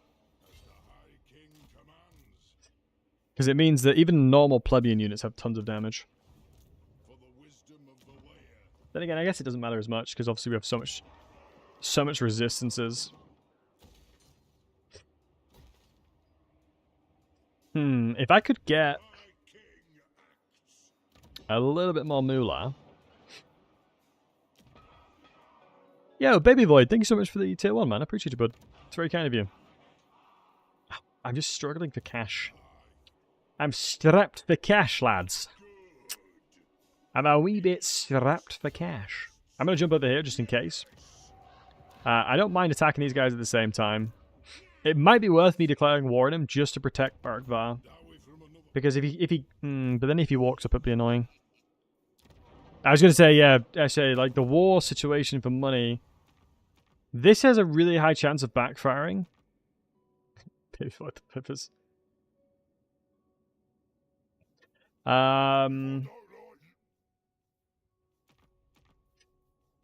Who would I even try and use? Yo, Chance, how are you doing, handsome? Carl Franz could be one. Let's milk Franz real quick. Open AK, don't mind that. Absolutely milking him. Wait, Zulfar war with the Scabby Eye as well. Alright, here's where you get the dealing out. How much you give me? 770? 1,000. I ain't confederating you just yet, because I need to trade you. Oh, dude, it's Sai. Oh, thanks, man. Appreciate the old Christmas sub. Much love. Thank you very much, man. I appreciate you. Hope you're having a good one. Oh, is it worth me getting the Undercidian just yet? Honestly, I'm having a hard time. I don't think so, if I'm honest. We can recruit Thanes as well, so I probably should do that and support the war efforts on one side. Oh, and a tough one as well. It is kind of nutty. Yeah, I don't mind that at all. I do not mind that in the slightest. Do we want to go with a cheeky bit of tier 3 of this? Increases the yield by another 300 or so it could be worth it.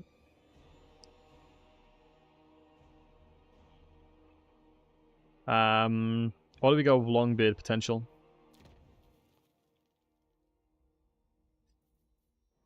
I just need to recover my economy, honestly. I think my economy just needs to be better. Once my economy's sorted, and let me also give this guy Rune of Spite. Rune of Spite and Forest Cloak? Sure. Because this guy's going to have to deal with all these plebeians over this side. He's going to be the gatekeeper against them. And then obviously we'll take Iron Rock, do what we can there. If... Could I... What do I want to upgrade that? How much was this? Quite a bit. Is this turn? It was. Let's go tier 3 straight away. Tier 3 straight away, and that gives me the option to open up Brightstone Mine is probably the most economical thing for me to do. Because my economy is going to get very, very solid very soon. With a solid foundation of defense to the north. Yeah, 1.7k as well from Ungroup. Yeah, solid foundation to the north.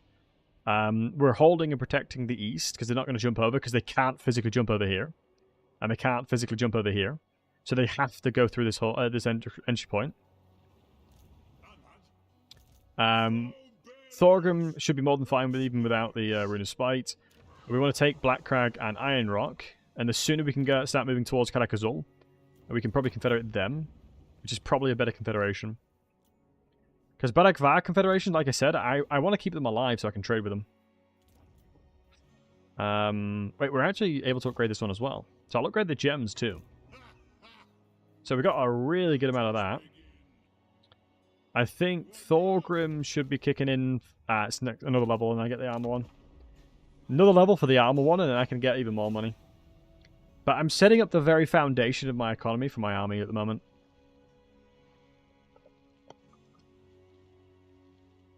So Clan Rictus may have sieged my settlement. But looking at the minimap up here, I don't think so. I don't think I have. Right, let me put my lighting back on.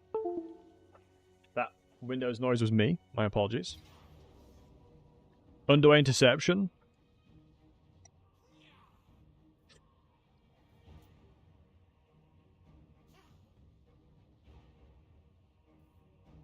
It's annoying that the auto-resolve is so helpful here.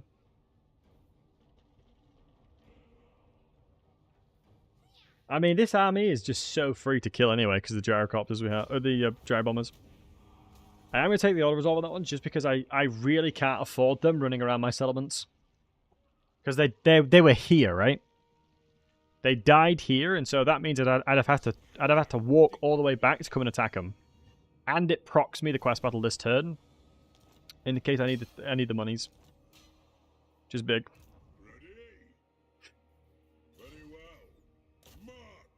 We'll take Iron Rock, lick our wounds instead of Iron Rock as well. Let me go ahead and upgrade Ancient Bloodline now. All provinces, increases of growth. Yes, please. Such a good one. High King's also a really nice one. Because obviously, if we can get that in time before the Age of Reckoning army, if we do get to that point. So they've actually ran away, surprisingly. They don't want these hands. Let's have a little let's have a little peek ski around the area. Fine with that. Fine upgrading that one to BH. 4 turns until we need the Brightstone Mine in there. We can do the quest battle for more money as well. But Sarah, hope you're doing well, man. Let's go Wrath of Ruin as well. We have no way of healing, so that's okay. Yeah, we've got no way of healing, unfortunately. I had to pump out tankards. Get melee attack on his units quite high. Yeah, it's one of the reasons why I really like Thorgrim, to be honest. Like, Thorgrim in himself is not a very good fighter. Like, he doesn't kill things very well. He doesn't go super insane mode against stuff. But he does his job very well. He does his job very well, I must admit.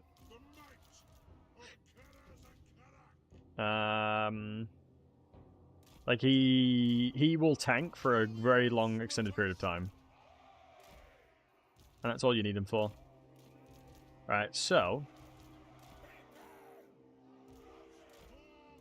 they do have a lot of summons, so let's see how they use it. We should be able to see what they're doing very quickly, though. They have definitely done summing to the gyro bombers. Thorgrim does get insane defense stats, though. The man isn't a thought. Yo, Pythax, what's up, dude? Pythax, you made a Bugman's model, didn't you? I was talking to Gretel about it. Amazing work if you did it. Really amazing work, my dude. Okay, here's the summon. That's what we're looking for. Yeah, really cool work, my man.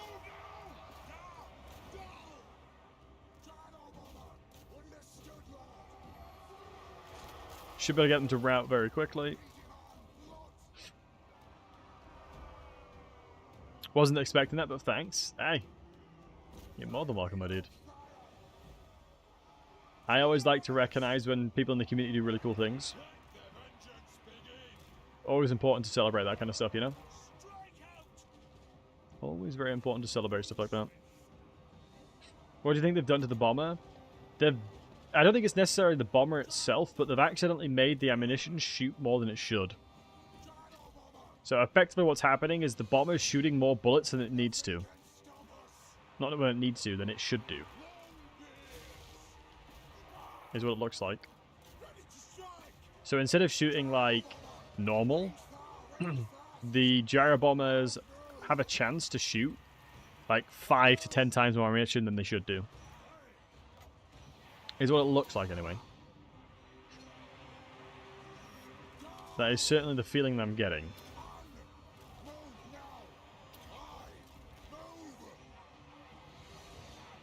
Have you done the cast? There we go.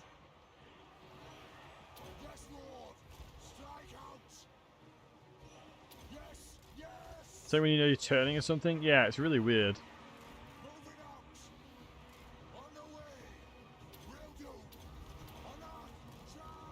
It's just so funny how something as simple as turning can cause something like that. I mean, it's one of those things where it's such a common use case as well.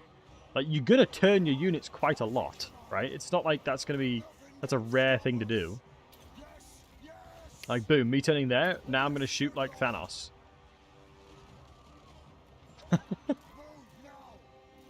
My goodness.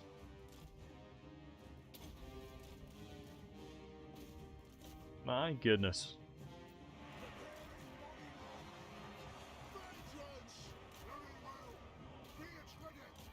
Pigeon belts down, brethren.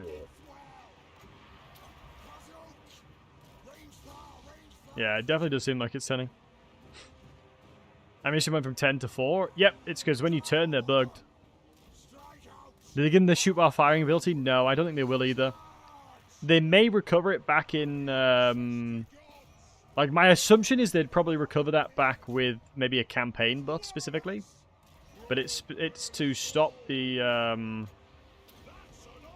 not mistaken, it's to stop them being so dominant in multiplayer. Yeah, tech trees, yeah.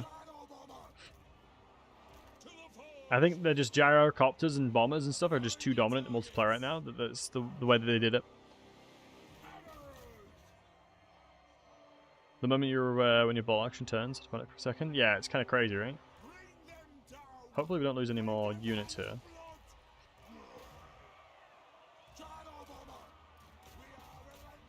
Face the score, because at least all of the yeah, you guys do that. It's fine. Oh god, guys! Thank God it's Friday, BT Dubs. Tomorrow, anyway. Apparently, I'm not sure about you guys, but TGI Fridays is like a restaurant. All of it's closing down. Brimstones don't get it because it's not an automatic weapon. I think it's like an integer overload where the machine gun can shoot more bullets because of the way it fires naturally, whereas brimstones shoot once. That's it individually. Where you shoot more than one ammunition as a bomber.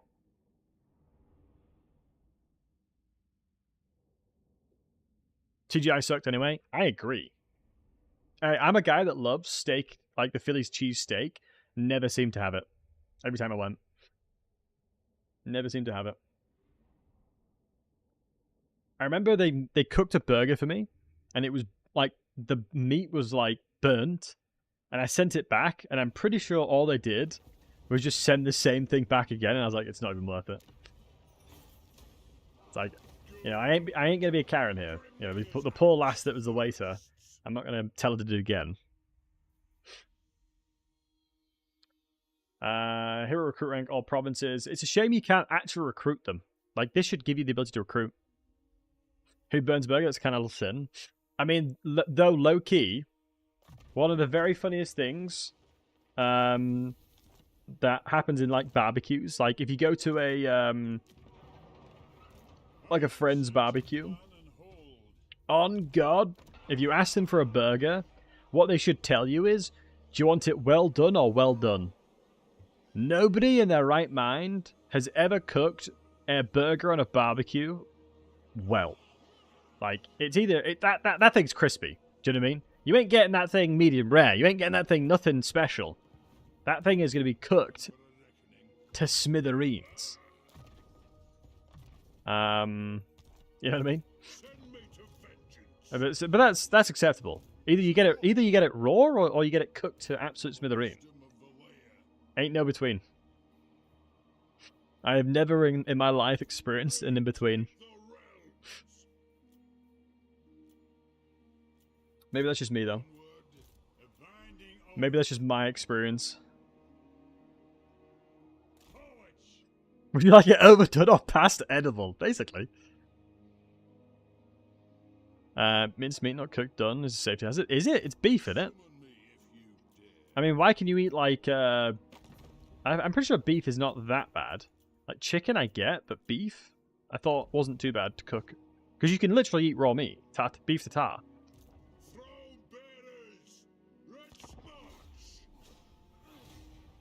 I need to design a foolproof Barbie that automatically pops the lid off and warns you when your burgers are well done. True. So I just cook the outside? Yeah, makes sense. Throt is such a menace. Yeah, Throt is very strong. I would argue that Throt is the strongest Skaven. Come at me. I'll fight y'all. I'll do it. I'll do it. I would say Throt is probably one of the strongest Skavens. I'll throw hands if I have to. I think Throt is one of the strongest Skavens. Like, deadass. Ikiclaw is not the strongest anymore. Warhammer 2 Warhammer 2 Ikiclaw comparing to Warhammer 3 Ikiclaw is like a joke.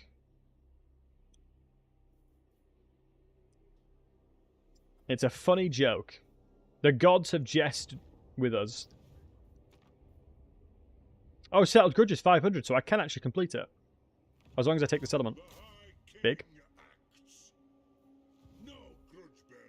But now I've got to defeat this army, take minimal casualties, and then do the quest battle. Yeah, be right. The Factional Lord, both. Both have been nerfed. I think people often forget this. Every single ranged unit inside of Warhammer 3 has been nerfed a lot. Every single one. Since Warhammer 2. Statistically, an average of 30%, I believe it is, across the board. If you average it out, every range unit was reduced. Their potency was reduced about 30%. Because they reduced, like, in Warhammer 2, archers are like, throwing out ammunition like Legolas. Now they take ages, because their reload reduction has been nerfed by a lot.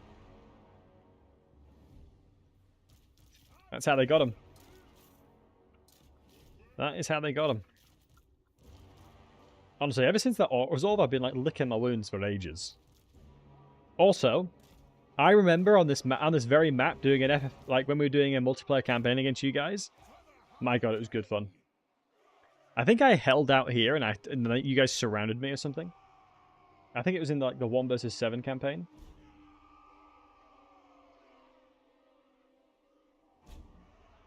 We're on a Thankor with the strongest. The thing is, right? They're obviously gonna put in Thankwall. They're obviously gonna put in Nagash, Sigmar most likely. But I think they have to be so careful in not butchering it, because very easily could they just ruin the overall vibe. Because Nagash is the end of times. He will kill everything, right? If you put him in a game, he literally is the end of like the end of the world. And you've got to be so careful not to like take away that kind of level of power from him. But equally, you want to make sure you put a balanced experience, right? Responsive versus range. Yo, Disruptor, how we doing, matey? And yeah, I'd agree. I'd agree. I would agree, 100%. Dear God, my ammunition's getting pooped out.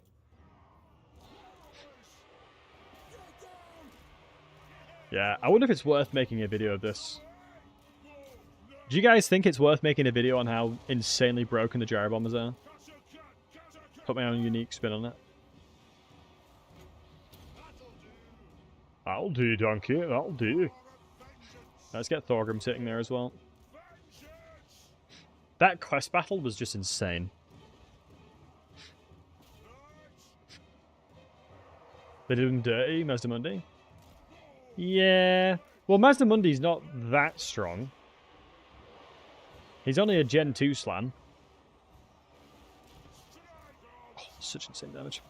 How do you feel that handle the characters such as Archeon? His character in lore with immense power too. And the crazy thing is, Archeon, even before becoming the Everchosen, was a Chad. That's the thing that like is mind blowing to me. Like his lore before he became the Everchosen, he was a Giga Chad, man.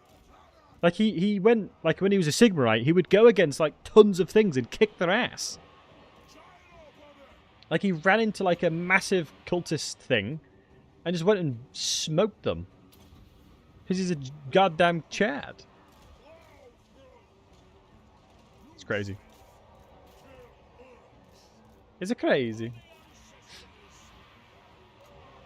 Gotrek would smoke him. I mean, Gotrek is one of the classic cases of just so much plot armor. That doesn't surprise me. Like, Gotrek is like the definition of... Nah, actually saying that. Sigmar kind of low-key as well. Nagash is the definition of anti-plot armor. My god, that guy is so unlucky in lore. To the point where it actually kind of gets frustrating. Like, when Nagash was fighting against Sigmar... Oh, Sigmar had the crown of Nagash, so he couldn't do spells against him. Come on. We all know he's going to get his butt kicked if he didn't. You know what I mean?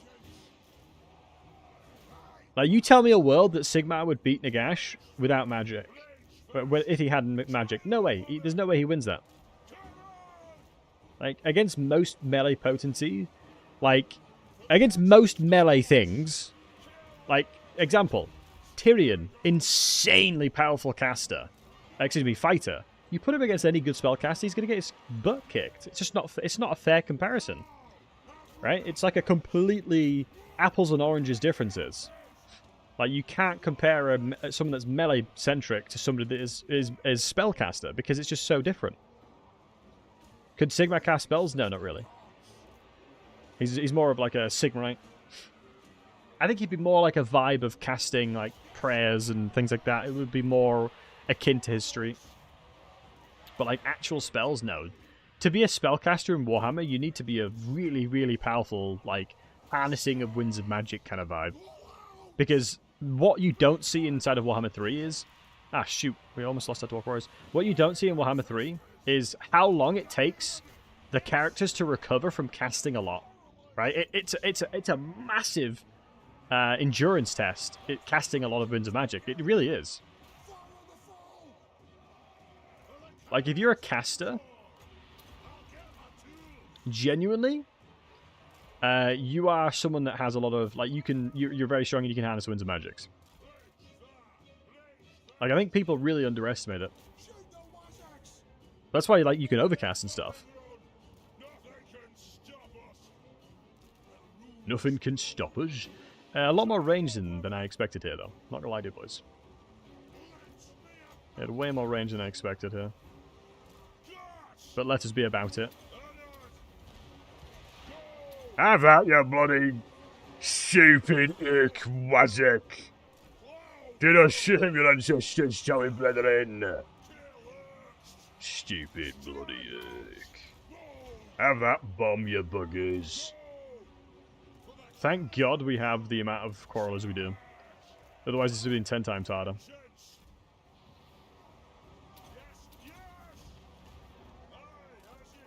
Good. Nothing can stop us, lads. For the damage crown, brethren.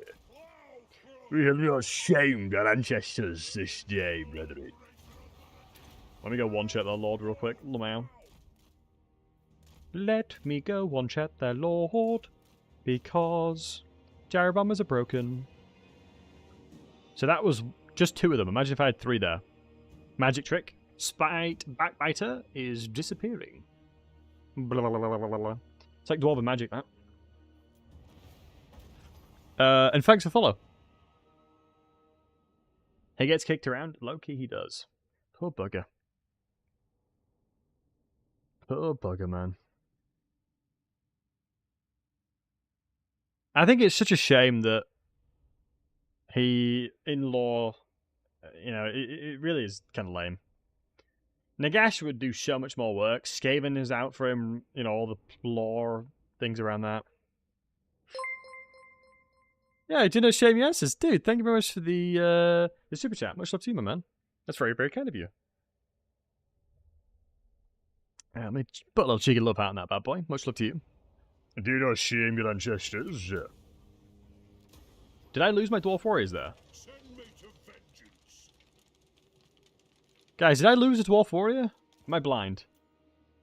I don't think I did.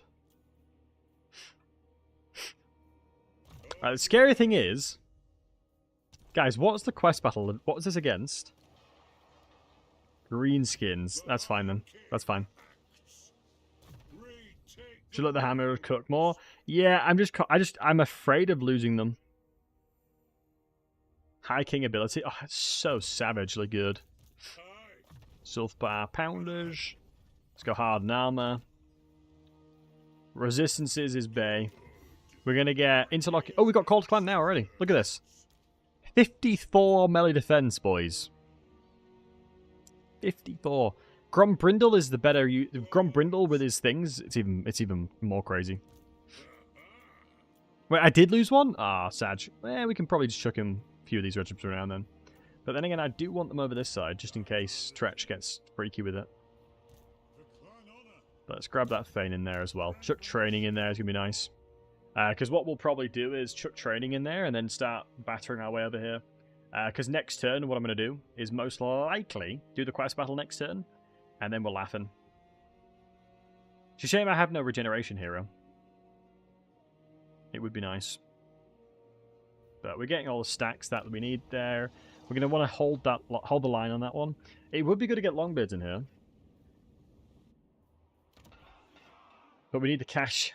Because I really want to upgrade this one properly. Really need to upgrade this one properly.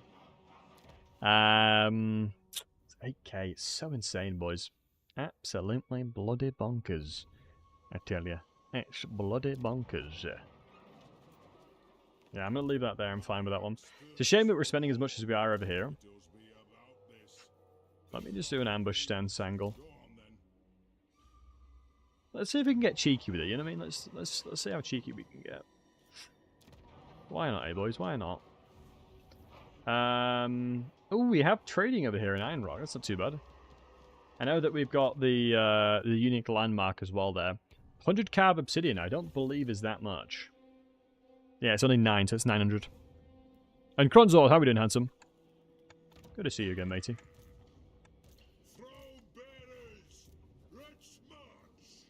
Let's march, boys. We could go longbeards. Yeah.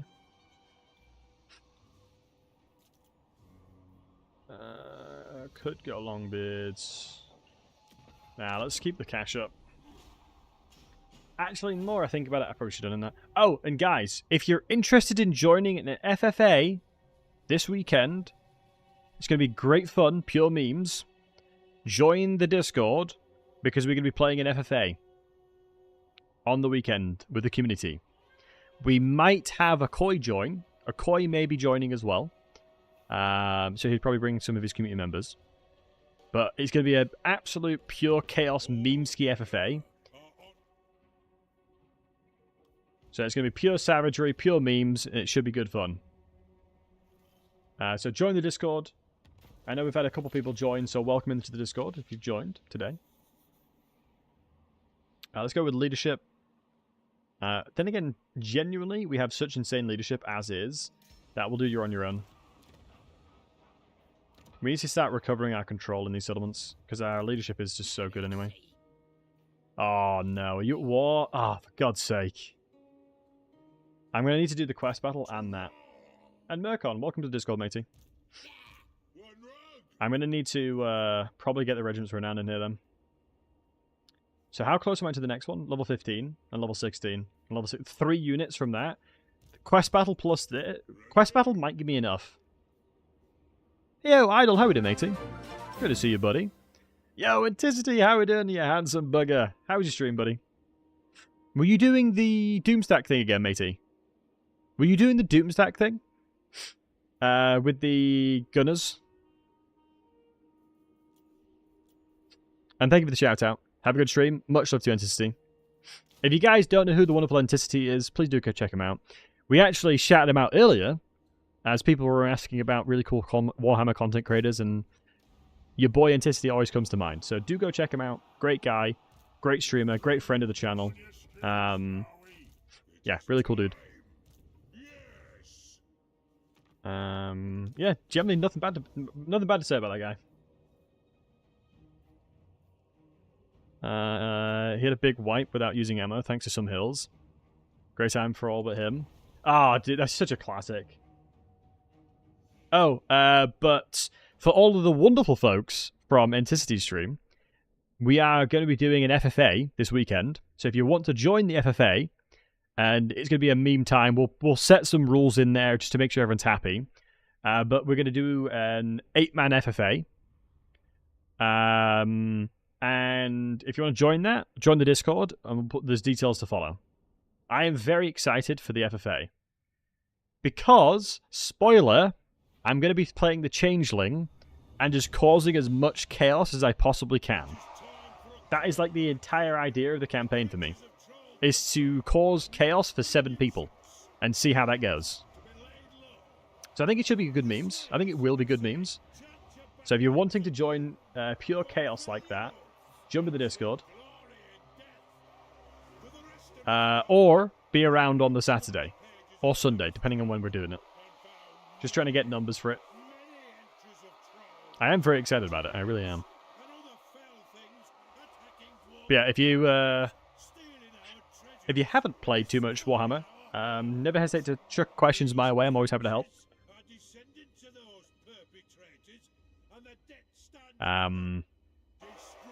Let's see. We shall not shame our ancestors. Destroy these monsters. Bring them down like rotten algae trees.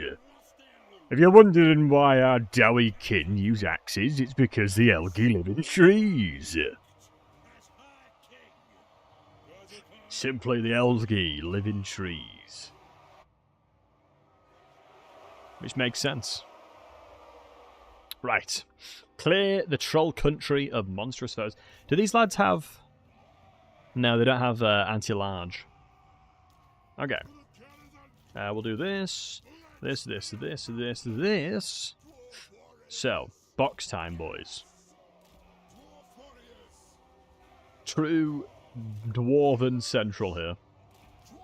When in doubt, box it out. Thought you could pull off that accent so well, have I been? Andrew, much love to you, my friend. I've been well. It's always a good time when handsome hunks like you were in the chat, you know what I mean? Simply put. Always a good time when wholesome hunks like you were in the chat. Hopefully, I'll be able to announce me doing voice acting for a certain Dwarven mod. I have done voice acting for Dwarf mods before, but this will be a full-blown one. So I'm really excited to announce that if and when I get more information. Let's put it on the front line, I think. They have no magic, so classic Dowie box will do it. But I'm doing good, I'm doing good. He didn't pull off the accent, CA copied him when he voiced the Dowie, true. They were like, how does Battlesey do it? How does he do it? I mean, the funny thing is, I generally, the second I found out it was Dwarf related, the last one, I was like, please let me voice act in it. And they were like, we've already finished the voice acting years ago. And I'm like, cool. Which makes sense. Makes sense. I can't be annoyed.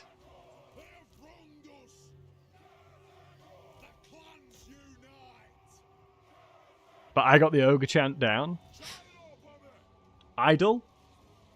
I will deadass ring you on Discord right now if you do the ogre voice, so we can all rate it.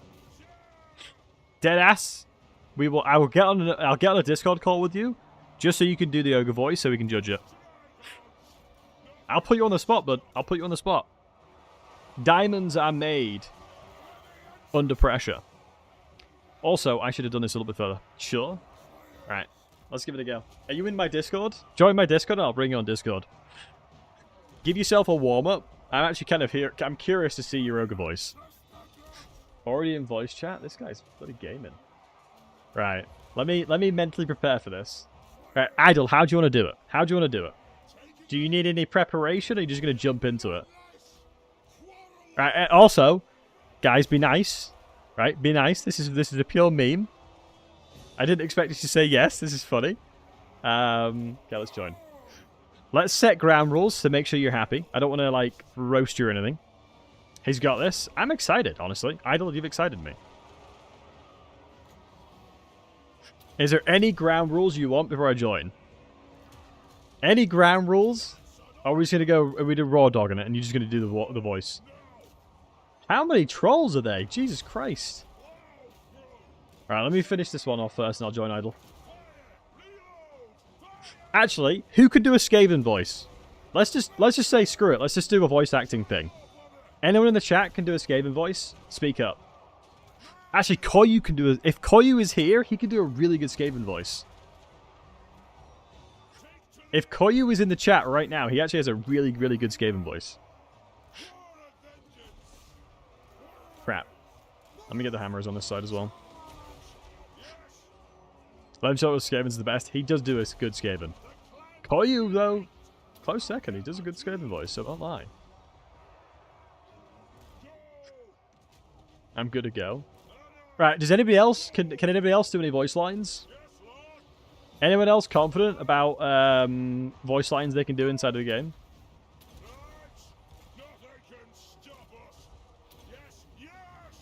I mean, I can do dwarves, but that's mainly the... I mean, I have voice acted a vampire before.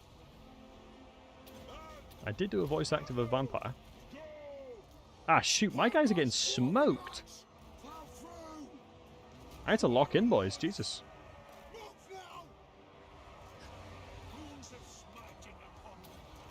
I had to goddamn lock in. My units are getting battered.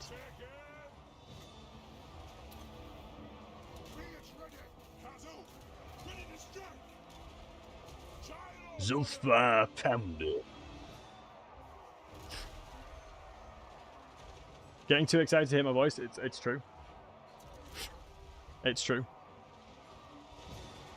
I don't think I got Thorgrim in there enough.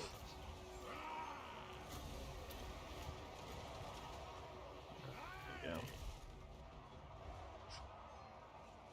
Alright.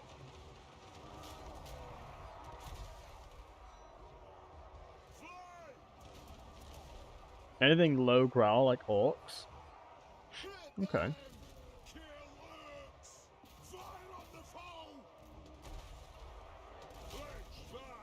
Hopefully the boys handle themselves. How the hell am I going to beat that big army that's outside? This quest battle is savage. Right, Idle, how many voice lines do you want before you conclude it? How many do you think you need to do before chat can judge?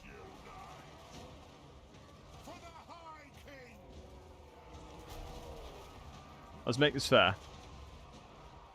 What we'll do, I'll join, and then someone in chat will ask for a very specific line. One of my favourite lines is, Mournfang Cavalry. You were doing your meat, Chan. Okay, this is going to be interesting. Right. Mate. Try a few, okay. Oh, man. If only Ronan was here. Ronan loves ogres.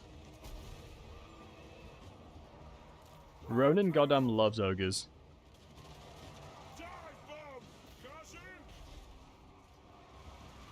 Alright, now we've got... Oh, dude, I should have had Runa's Fight on Thorgrim. I didn't think this quest battle was this savage. I completely forgot how savage this quest battle was. We've recovered nicely, though. We've recovered it nicely. Alright. Okay, so... Guys, what we're doing, we're going to jump in the Discord with Idle. As Idle has mentioned that they have a very good ogre voice. Or that they do a decent ogre voice. So chat, as always, be nice. We're going to let Idle give it a go. And see how it is. The real part is me not cringing at my own voice. You get used to it. Right, let's join. Hey Idle, how's it going, buddy? How we doing, bud? I'm doing good. You're doing good. I'm happy to hear that. Pause the train. Right, All so start off with just the meat chant. Well, I mean, do you want to give yourself like a bit of a warm-up before you jump straight into it? Like, is there any kind of thing you want to start with? I just do the meat chant when I'm playing every now and then, so good to go.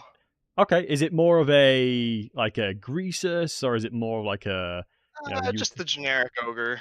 Okay, I mean, yeah, whenever you're ready. Yeah. All right. Mate. I mean, that was actually pretty good.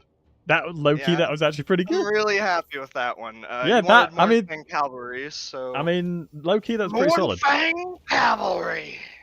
Okay, I like that. Yeah, I like that too. Right. Somebody in the chat specifically request one. Mournfang Cavalry was one of my faves, but you've nailed it. Any specific requests? I mean, to say that you're put on the spot, Idle, you're doing a pretty solid job, I must admit. Yeah. You know, you had no preparation, you just jumped into it. I used to practice a bit when I was younger as well with various things, so... What other voices can you do? What other voices can you do then? Oh god, it's been years. It started with Homestuck, as much as I hate to admit it. Okay. I just saw people doing, like, the voiceover dubs, and always just kind of enjoyed it, so I just did my best to play along. Okay. And eventually it also goes for singing, and yeah, whatever. Okay. Somebody's asking you to say, my tummy hurty. I don't know if that's an ogre thing. I suppose it would be. I don't think it is, but I mean, low-key, it would be something... My tummy hurty! We're Scottish. I mean, that had like a blend of Skaven in there, but I think, yeah, I liked it. But Idle, how you doing anyway? How's you? I'm good. I'm just waiting on some supper, enjoying some streams, smoking a little weed. Okay. You know, don't do drugs, kids. I was just about to say, don't do drugs, kid. Yeah, we cater to PG-13 here. But no, yeah. Thank you for having a little cameo on the streamer, man. No problem. Loved it. Honestly, I'd go back to the line that you did, and that right there could line you some voice acting stuff right there. Yeah. Yes, mocking muffin. Right, Yeah, well, Idle. I'm gonna head on out. If no one else has any others. Yeah. I mean, anyone else? Yeah. Otherwise, yeah. Take care of yourself, Idle, and thank you for jumping on and making the stream special. Yeah, with a bit of a cameo. Yeah. Loved that. Yeah, normally you gotta pay good money to get a voice actor on, you know? That's true. I'm not a professional at least, so no bell incoming. Could not tell the difference. Alright, chat. Enjoy the stream. Battlesey, good luck. I'll be back in chat. Thank you so much, my friend. Take care. What a legend. That was pretty... I mean, honestly, to say that was out of nowhere, he delivered. Do you know what I mean? It's like when in the chat, if you say it, he was great, lots of love. Yo, Joel, what's up, dude? Lively JP. Something like a Radio 4 lunchtime host interviewing Grandpa Grant Turner. Nah, he was low-key. He was solid, man. I love that. Idol is such a nice guy, too. I know he mods for Intisity. Such a good guy. Right, I don't think I can actually fight this anymore. Unless I just ignored my front line. But yeah, Joel, hope you're doing well. You just mostly hang out? Fair. Yeah, we didn't get level 16, unfortunately. Yeah, we 100% today, do reckoning at least. I guess what I could do... Oh, shoot. Barak Var's been taken. I have to defend Varenka Hills, then. Crap, I have to defend it. Otherwise, he's going to... Barak Var's dead. Dude, what I should do... I've got an idea. I've got some content ideas, boys. Idol, you've given me some content. Much love to you. And Zere, thank you very much for the Prime, man. Much love. This is the beautiful thing about doing random things spur of the moment. It gets the creativity juices going, you know? Love the pizza hoodie. It's an hoodie, good sir. But no, I love it too. I'm a big fan of my hoodie. Man, it's cold where I'm at, Joel. I mean, yeah, you're relatively close by to me, so yeah. I'm sure you'll be feeling the pain too. Right, boom. Now's the time for the deep. We can put the deep in now. I'm happy with that. I think we go into... I think we have to fight this, low-key. I think what I'm going to do is just ignore the fact that they would confederate, but I don't want to confederate yet. I don't see the point. Right, Barak Var is unfortunately at war with them. 1.5k. Dude, these guys are so poor. We'll declare war on them. Get the 1.5k at least. That should open up at least another unit. Who would I replace? I guess I don't mind merging these as much, but I really don't want to do it yet. Do I have tankard? I don't think I put a tankard in because this would generally be a tankard angle. Screw it. Decisive victory. I mean, my garrison's actually quite strong. I think a little cheeky little box situation here should be good.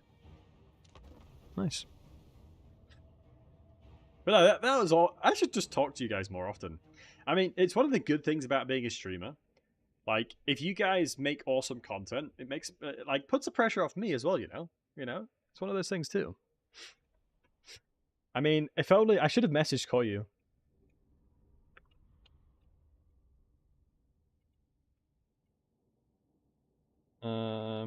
Warhammer faction impressions. Chat. And asked if anyone... Hold on.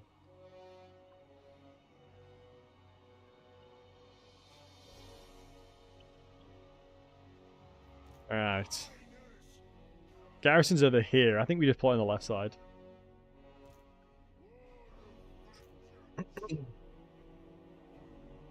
Okay, I need to... with the box being a little bit temperamental now. I mean, mainly because I just don't have enough units. So I'm going to have to be a little bit more loose with the term of what I define a box here. And by that, I mean I'm probably going to use my Coral units as a front line. Nice. Do you know what it is? Sometimes you live long enough to see yourself a frontline unit as a range unit. Feels bad. Did I still not put Rune of Spite on him? I didn't. I'm an idiot. Let's see. This is good enough. We'll see.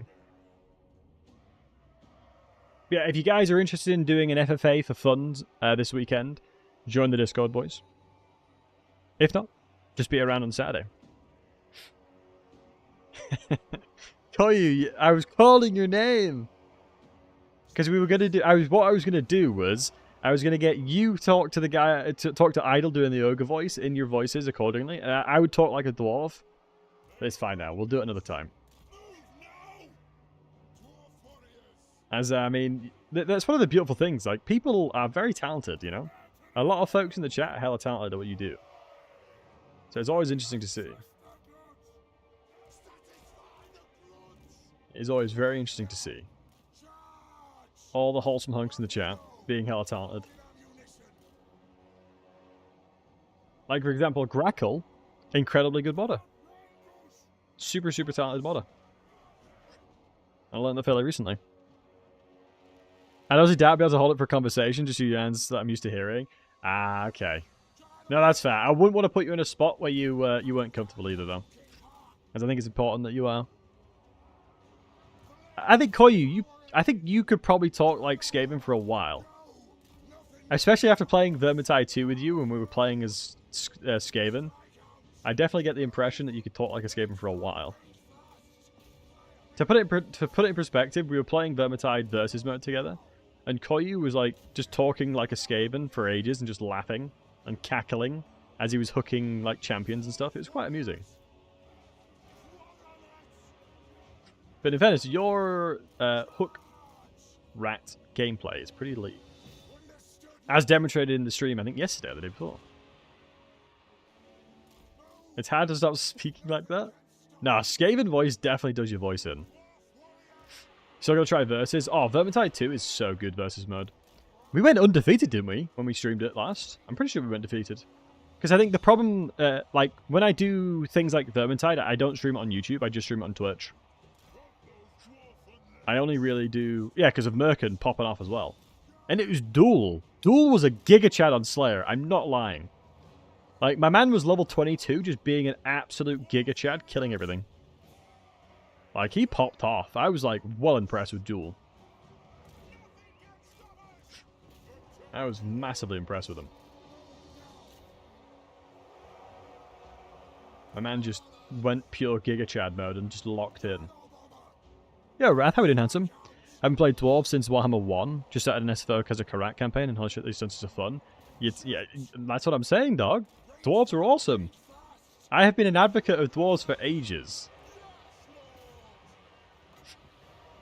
I mean, in SFO, it changes the dynamic a little bit. I think they become a little bit harder, which is good. I definitely think SFO does a very good job of balancing things. I think they've been locked in for a long time. If, like, would you guys say SFO was, like, harder than normal game?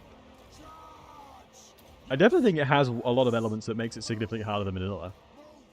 Typically speaking, people consider it, like, Legendary Plus. Like, it's a little bit harder. I very rarely see people use multiplayer with it, though. Like, you don't often see folks play multiplayer SFO. Maybe that's just me, but I very rarely see it. Hold on, let me pull these guys back. I don't want them chased like that. But Wrath, I hope you're doing well, my friend. Good to see you. I should have flash bombed to reduce melee defense. It's my bad. Nice, lots of them routing at the moment. Brings weaker units nerves to the top. That's good, yeah. Equalizes things a bit more. Won your clan scry campaign? You run a bit of a rampage and won? Yeah, sometimes, like, campaigns like that, like, it's a good feeling when you do that. Like, go on an absolute tear and you get the victory. That, like, from my perspective, that is when a victory condition has been done well. Just naturally you win, right? You just do the right things and you win it. Like, dear God, Norscan win things was so torture. It was like, first objective, murder everybody around you. That's, like, the strongest they'll be. This is when Order Tide was a thing as well. In Warhammer 2 especially. And it was like, what I want you to do is travel the entire world, taking all of these capitals as well. It's like, okay. Next up, sacrifice your firstborn child. It's like, okay, thanks. Then after that, what you need to do is invent a time machine to go back to when you started playing this campaign. That's how you win. It's like, thanks, game. I think they're a force match, so I don't need to technically chase them. It's more like a Warhammer simulator. I feel like SFO is more like tabletop. Like, they make it a little bit more like tabletop balance. Hey, Luca, what's up, dude? He's more of a force worker than on top of the threat. While deep rail use combinations to remove scores, which is easier. Oh, interesting, Luca. I mean, I don't know how I'd even do the dwarf voice, I just do it. Do not shame your ancestors, do we, brethren? For the dammy's crown. But still, be on the lookout for my Ungrim cosplay. as I am still making the Ungrim cosplay, and I am looking forward to streaming with it. What I'm not looking forward to is my voice after. I'll have to like concoct like the special juice that the Smeagol actor drunk, like the honey and lemon juice.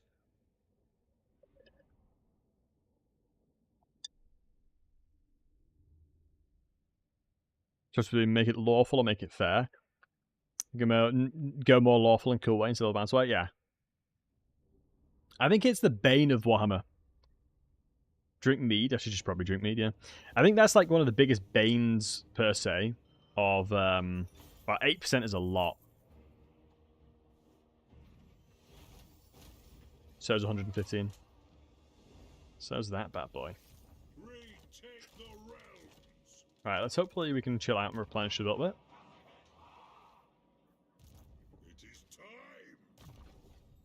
Let's go hard hit again. Look at this 80 melee defense, Jesus. That's not even with a rune or anything. Also, I will forever grudge with CA because they removed the goddamn health rune. I am certain, and I mean I am certain, there was a health rune that existed. I am certain about that. I am not crazy, I swear.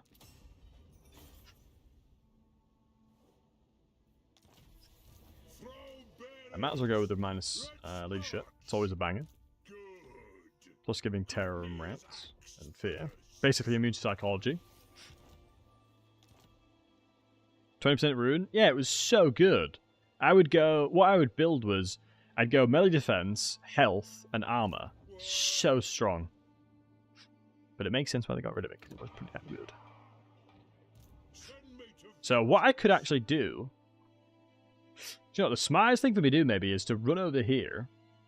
I could run over here, and then let the summon that I get from my Grudge Army... I guess I have it for 15 turns, so I'll just use the Grudge Army to go this way. We'll lick our wounds over here. Oh my goodness! I should have checked this! I should have checked! I'm a noob! I should have checked that I had thingy there. Crap, because I could have made a tankard. No! I should have made a tankard. I didn't realise I had brews in here, man. I didn't know I had a cheeky little bevy. If I knew I had a cheeky bevy there, I'd have made a tankard. Buried ever in a spite. Beads in belts.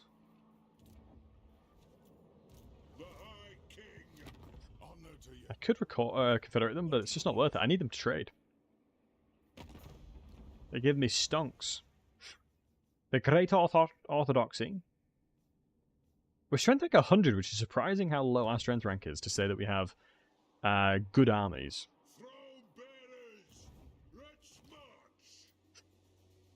I need to do 2 legendary grudges. Ungrim will do that. I'm doing this. I can do that as well. And I can do that as well. That's fine. Getting the underway, getting the network restored is so good. Just be able to jump around. I think I'm Gucci. I think I've done everything I need to do. This is not a capital. Ooh, trouble in paradise for Tretch, it seems. Drazowith is knocking on the door. Drazowith be knocking on the door. Okay. Man, I miss playing Warhammer 3. It's crazy. Because I took a really big break, and once again, it's so sad that I did. I pay $100 for a DLC that adds a second map under the main map for the Under Empire, so Skaven, real Skaven finally. Wrath, have you ever played Age of Wonders? Do you mean like that? Because that would be sick. If you're meaning like Age of Wonders, 100% I agree with you. And Holy Ballsack, this is an insanely good army. Enter a new reckoning immediately. 11,000? Jesus Christ. Oh, Gotching Felix is big. Although my army's not good enough for Gotching Felix. I'll get crushed. I need more Slayers for it. I would need way more Slayers for it. Okay, this army go up that way then.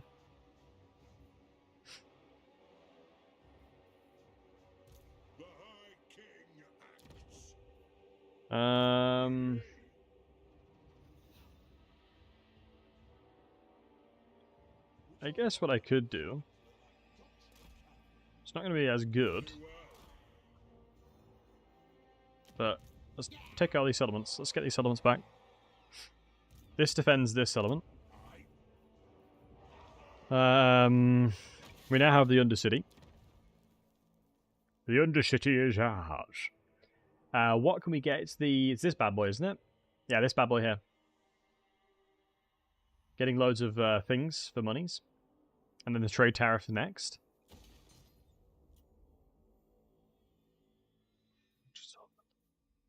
I've got to upgrade the entrance hall, don't I? How much money do we have?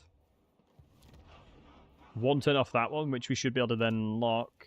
Yeah, we're right on track for money. If I attack this, I'm intrigued to see what's here. Oh, sneaky little yoinkers. Oh, we take that little yoinkers all day, every day, boys. Yeah, Trouble in Paradise for sure. Ooh, really nice building. Can I get another runesmith? I think I need to level up Thorgrim. Next level up, I go into advanced forging. Yep, 100%. 100%. So I've been playing Warriors is worse than shaming your anti-shoots. I know, buddy, I know. I mean, honestly, I feel like I've not lost too much skill, which is good. Like, I feel like most of campaign is knowledge. Knowledge. Random fact I probably learned on Reddit. Played S of a Tretch? I haven't, mate. Is it any good? Alright, let's give you one. So, random fact coming up. Our brains are made up of about 75% water, which is one of the reasons that dehydration can lead to headaches, weariness, and decreased mental capacity. That is actually very interesting. 75% water. Aren't humans like made up of like tons of water anyway? Like we're mainly water. Water. It's Pythax. Is it you that always spells it like that and trolls me? I swear it is. Or is it just everybody? I think it's just everybody taking the pissy at me. It's okay. I'm a northerner, it's alright. I'm a northerner, it's alright. You guys can bully me if you want. I'm from the north, I speak like that. Oh nice, he's doing a decent job holding back. Once I get a little bit more diplomacy on him. We're 200 off. 200 Earth Gold off. I mean, I could technically come out of this stance. I don't think I can beat the Gotrek and Felix army because he'll die too quickly. Drinking of water today. I wonder if that's how the Greenskins say it. No, but I absolutely smashed a Red Bull. And I smashed a Holy. Shout out to Smash Mac Holy. Love those guys. I drink too much caffeine, I think. Northerners are 6% gravy. Shuts. Please tell me you're going to get this niche reference. Other Northerners love our gravy. If you've watched Soccer AM, I'll love you. Because nobody seems to know the reference. When I say it, no one knows the reference. No one seems to watch Soccer AM, or did watch Soccer AM when they were younger. Back to the Dowie. All roads lead to the Dowie, Liam. You know that. Holy ballsack, they just took this from Bark Bar. You absolute buggers. I wasn't at war with them. No, I wasn't at war with them. With the hot host. Possibly. Quite possibly. I couldn't confirm nor deny, though. What football team do I support, Henrik? So here's the interesting one about the football team that I support. My brother supported Everton, and out of pure spite, I supported Liverpool because of it. That is quite literally to the extent of who I support. I support Liverpool because my brother's an Everton fan. Which I know is silly. But it's funny. Let me get a runesmith here, level 4. Vallejo's fine. Gives me Wrath of Rune instantly, which is good. We can chill out here for a sec. I can demolish the building now for at least a little bit of bob as well. Classic spiteful Dowie. Yeah, I'm truly embodying what it means to be a Dowie, don't I? Beautiful Brightstone mine there as well. Our economy is going to get beautiful now. Absolutely beautiful. No one supports me, Little Hobbit. What do you mean, Little Hobbit? Honestly, what I would love is that... Oh, that's actually a good army. Brimstones will absolutely crush them, though, I feel like. When they're halflings coming to the game, that's what I think. That's what we're all thinking. Also, Maximus, hope you're doing well. I think we have to remember, when is they going to come in? Oh, Treebeard, of course. Halfling? Yeah, halflings. With the ogres already existing, halflings make sense. In the moot. Get them in the moot? Good times. There would be nothing more satisfying than halflings confederating Carl-Franz as well. I would love to see that. That's the timeline we need. Halflings controlling the Empire. That is the timeline that we didn't know we needed. Also, I'm going to deploy on this side because it's really good terrain. I'm going to try my best to avoid losing loads of casualties. But I can't promise anything.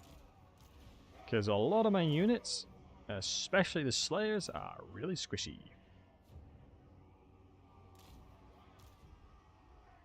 So it's going to be difficult to keep them alive. I'm going to have to move up slightly from this position, though, I think. Because I want to take the elevation angle. Like, taking elevation here is just OP. Like, right here is just absolutely beautiful. And there's nothing that brings me more happiness than that. Alright, so let's just group these bad boys. It's a really simplified army. Let's make sure everyone, apart from the gyrocopters, are in guard mode, because these boys should not be chasing. It probably would have been easier just to Control A, H, and then just click 5, then H. But hey ho. Let's just start the party going. We have insanely powerful anti-large. So what I'm going to go ahead and do, because guess what? They don't have really any ranged. Gutblant. Good to see you, matey. Oh, so they do have a bit of range. Ow, ow, ow, ow, ow. Okay, let's not get it twisted. Let me go ahead and do a bit of a gamer move here, boys. We'll go around them. When in doubt, just go around them.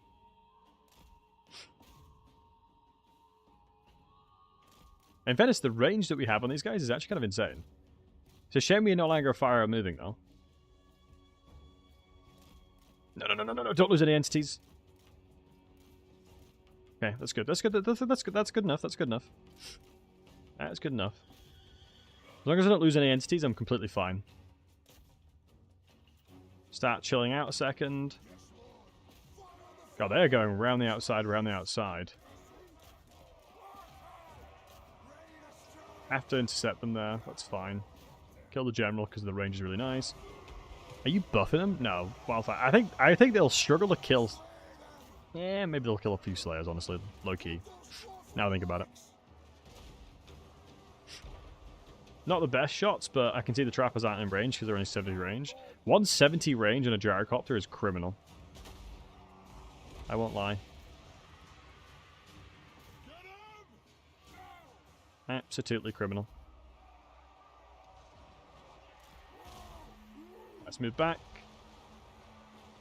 Yeah, the good news is the hammerers are the ones that taking, or the longbeards are the one that's taking most of the brunt of the damage.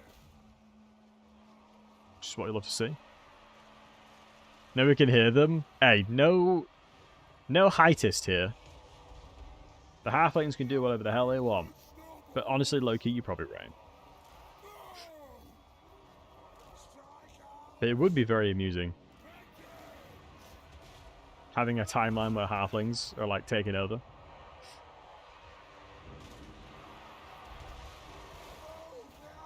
You little rascals.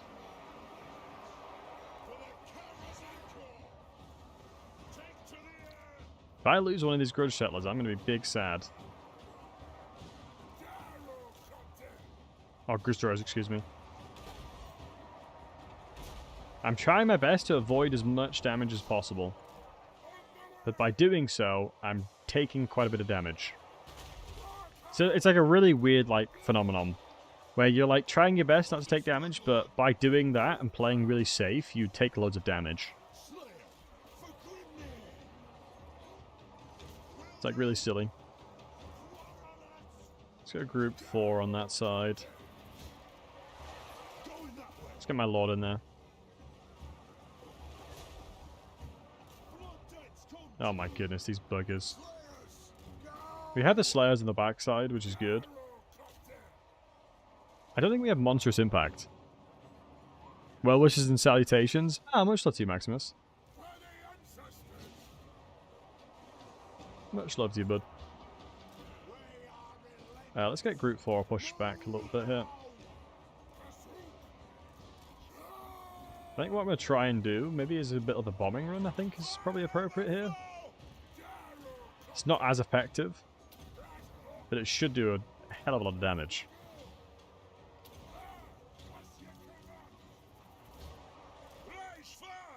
If I do something like this with these guys...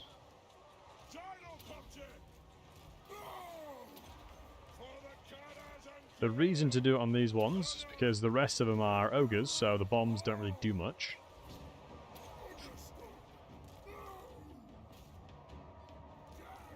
Pull back on them now. Let's get group 4 to target the rest of them if we can. These trappers, I bet, have done so much work. Yeah, 11 kills, buggers. Okay. Honestly, not terrible. Not amazing. I probably could have played that a little bit better. Positioning-wise, it seemed really, really good, but it just didn't... It just didn't pay out. Just didn't pay out. Which is a shame. The muff... So I'll call the muffin... Snivers. Waiting for the halfling mod to come over. Yeah.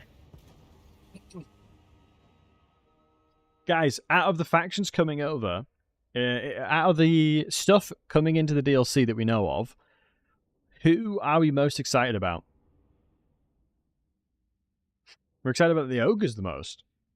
It's gonna be interesting to see how it splits, because I feel like people remember ogres like as really, really OP. So I'm gonna be interested to see if the DLC does it again. I feel like people don't really play greenskins that much anymore. I really don't think that greenskins are that popular anymore. Like in Warhammer like 2 especially, they definitely had a good place in the community. I can afford another army soon, which is a very good feeling. They're a bit easy, yeah, I'd agree with that. But then again, quite a lot of factions are quite easy. I mean, you can argue that for quite a few factions, though, low-key.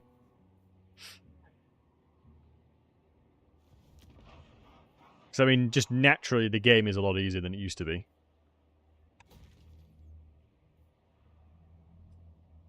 Because I think between Warhammer 2 and Warhammer 3, I think it's definitely a vastly different game. Right, let's grab Brakvar for the capital. Or for the province, excuse me. This building should be demolished in favor of the Oath building, because we want to make sure we're getting as much Oath gold as we can. Still play them every so often, but I'm a fan of goblins than orcs. Oh, me too, Idle. Like, I will never play... I, generally speaking, won't play like a grip... Like, I hate Grimgor. I don't know why, I just never get on with him. Like, as a legendary lord, he's like talking about how he's the biggest and the baddest. Nah. My dude could be kited around and killed by like a low-tier horse archer. It's a dwarven blood, maybe. Although I'm a very unique case of dwarf in that I'm 6 foot tall. I'm a very unique dwarf, you see. A 6 foot tall dwarf. A generic orc made strong? Yeah, honestly. Like an orc boss with a bit more power. Freak of nature indeed. Ooh.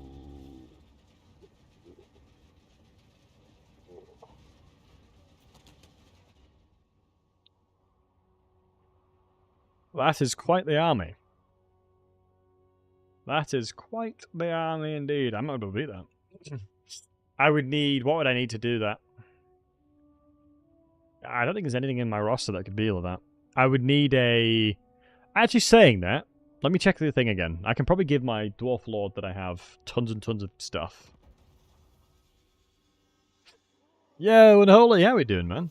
Or Cookie, should I say. I know you prefer being called Cookie. Alright, so we have... I call him Muffin Man. I'll give you an impression. I'll give you that one. Shortlesey. Wait, Unholy, are you bigger than 6 foot? I'm pretty sure you're Dutch, so you probably are. Everyone from the Netherlands is tall as hell. It's crazy. Like, on average, I think you guys are like 6'2". I think, on average, like, people from the Netherlands are like 6'2". That's average.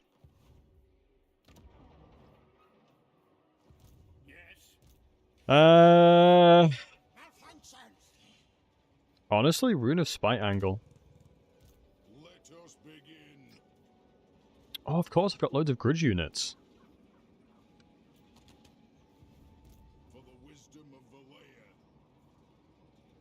But the flooding ensured genetic diversity. Chess, it makes sense. I mean, one of the things that always amuses me is the genuine hatred for water. If you're from the Netherlands, which in hindsight is understandable. Genuine hatred for anything water. Let me merge. I think I'm gonna merge now. It's a merge angle. Let's grab one of these bad boys. And I'm going to say probably one of these bad boys. I was watching from my TV. Has a login and say corn 100%. Yeah, Toxic. Much love to you, man. Toxic Armpits. Love that name. I think it's so dope that people watch me on the TVs. Shout out to you, my friend. I generally, like, I'm not kidding when I say this. I remember the very first time someone told me they watched me on a TV. It was like the most, it was the most feels good feeling ever. And hey, Ice, what's up, dude? Now, this is the craziest auto resolve I've seen in my life. But then again, it makes sense because of how easy this army is. Like, they have literally no way of killing me, basically. And it's going to be useful to getting rid of both armies, by the way.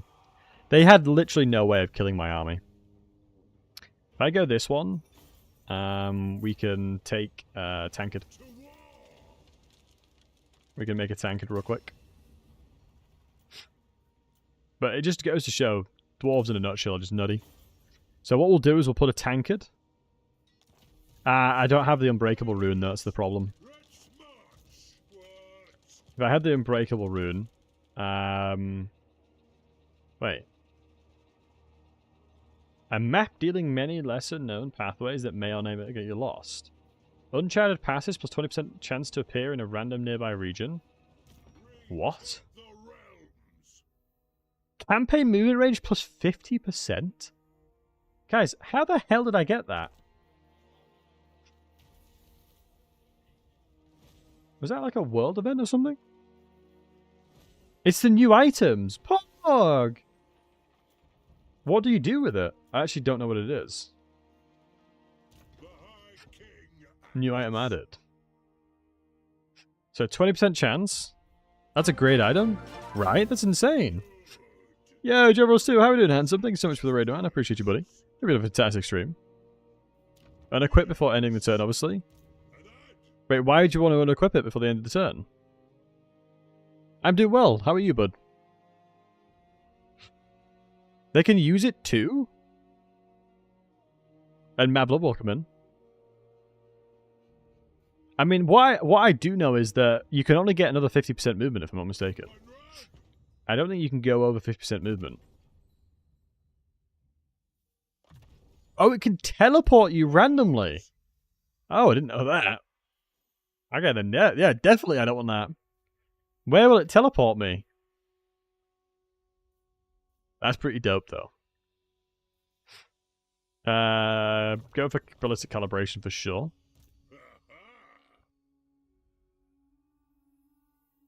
Takes another turn to get this. Okay. Right, should we keep it on or should we take it off? to an adjacent region. Right, guys, type 1 in the chat if we keep it on. Type 2 in the chat if we take it off. What do you guys think? Do we keep it on and see what happens?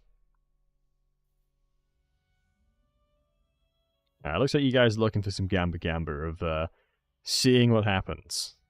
1 for TV. True. If I get teleported somewhere and I get battered, I'm blaming you guys. This is the beautiful thing. I can blame you guys now. I have the option. So this is a great idea always as a streamer. Pass on the blame. So if I asked you guys and you all agree there's a consensus from what you guys thought, now it's not my fault if I run into a lot of trouble. You know what I mean? It's beautiful, really, if you think about it. Okay, if I get... Okay. I'm going to lose my entire province, by the way, if I get teleported. I'm going to get teleported, and, like, I'm going to die. Be fair, no. Right, so what we're going to do is tank it on you. Gambler's Armor, sure. Rune of Fear, sure. Rune of Spite, tanker that, sure. Our leadership is trash, that's the only worry that I have. Our leadership is actually trash.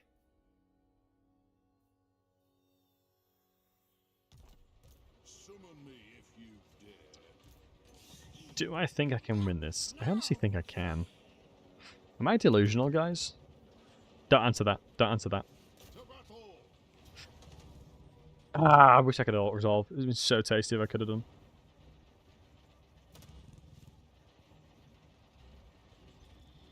If I had leadership, this is winnable. I just have to avoid the plague claw catapults killing my units. We don't even know what leadership is. True. I mean, the problem that you'll have with dwarves is that if you get surrounded, you very easily can rout. So I need to find a way. I honestly might have to run my entire army into the trees to hide them. Like, that's where I've gotten to, potentially. A blind spot on the left is pretty good, though. We'll have to see how it is. Because that technically could just be like a little drop in the elevation. It could be pretty bad. The fact that I'm getting battered, though. Hey, I think we're crushing... We're smoking noobs right now. Yeah, I'm going to have to put them here. Oh, but there's warp lightning magic, though, if I stack them. Yeah, there's warp lightning magic, isn't there? Alright, that's pretty good. Crap, there's the summons as well. So I'd have to do something like this. So they all protect each other.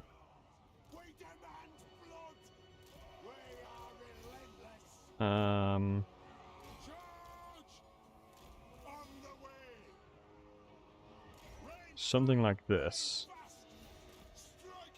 Should do it. But they can't summon things where they can't see. So this guy has tankard, Rune of Spite. Immune to Psychology is good because he's obviously got Fear and Terror. The annoying thing is that Fear and Terror is going to actively work against me. Which is, it's funny to say that, but it is going to work against me. Because I don't want them to be terror routed. So the second we get spotted is when I'm assuming the summons are going to go onto me here. But we should just be able to run from him. An absolute swift 32 movement speed. You already know.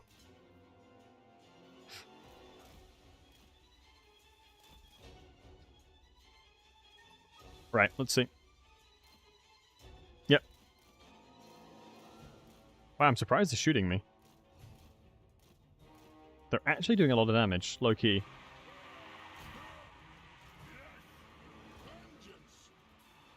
This is sort of where I wish I leveled up my hero here. Now the catapults won't be able to shoot us. What's the thing? Bonus is large. Short?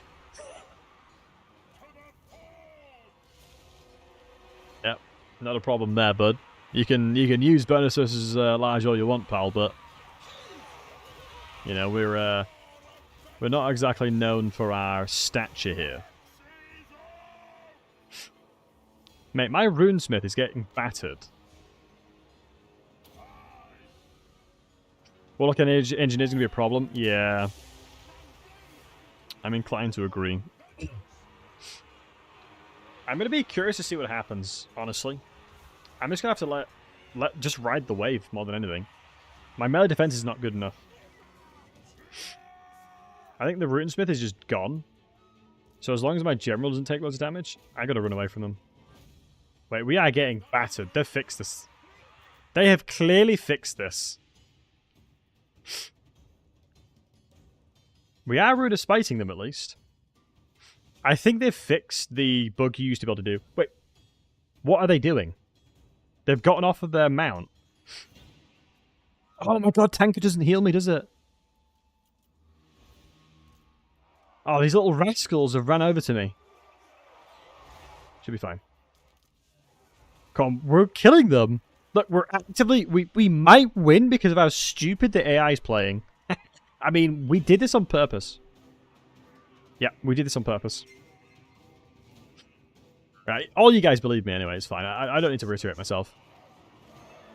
I don't need to convince you guys that this is all on purpose. Because you guys know this is on purpose. Right, guys? You guys know I did this on purpose, right, guys? Yeah, you guys know. I don't need to tell you guys. You guys know I did that on purpose. It's fine. Like, it's crazy that you guys totally know I did that on purpose. Like, you just probably sitting there like, Battlesey does it again. Like, honestly, this guy just keeps coming up with these crazy strategies that... How does he do it? How does he keep doing it? Is probably what you're thinking to yourself, and... Yeah. You know what I mean? I'm just that guy, honestly. I knew this was going to happen. I knew this was going to happen. I predicted it. I predicted it. Yep. I knew this was going to play out exactly like this. That's why I deployed my units the way I deployed them. That's why I sent them in to get routed as well. Yeah. Well, you know. I am the Messi of Warhammer 3, what can I say? You know? Damn it, I'm terror routing now, it's not ideal. The ironic thing is, I'm probably gonna get, like, retreat and be able to be revived. And I need to get towards, the sun. I need to get over here. Once I get, like, next to the side, it should be fine. If they don't route me off the map, that'd be pretty big. I might have done enough damage here. Nah, what I've done because of the warp lightning. Right, I spoke too soon, boys. I spoke too soon. I bigged myself up too much. It's okay. So what we're going to do is different rows of units now. We're going to have to.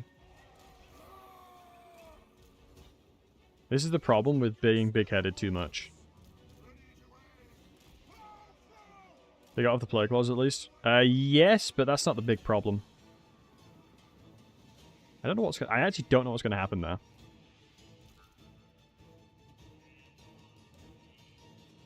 The big problem is the warp lightning. If by some luck that this guy runs to this side... Come on, dude, don't run that way. If we get lucky enough that my general doesn't run away, we might win this. Nah, he's gone. That one last guy forced him to leave. Which one is it? This one. Okay, that wasn't too bad. That was pretty good evasion. That was actually decent evasion.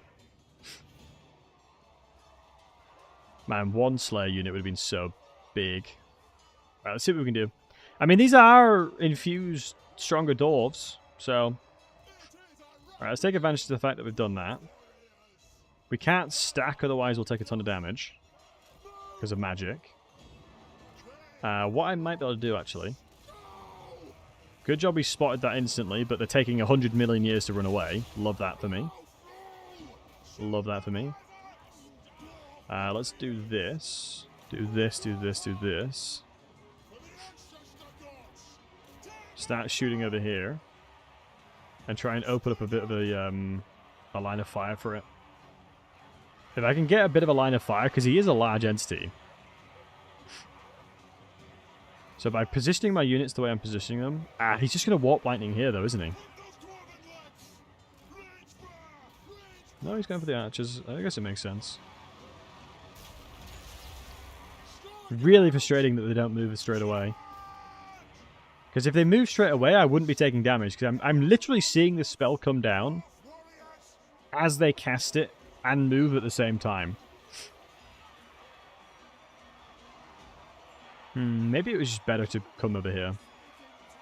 If I had him unbreakable, it was winnable. Let's see if we can get him break. Let's see if we can get him around.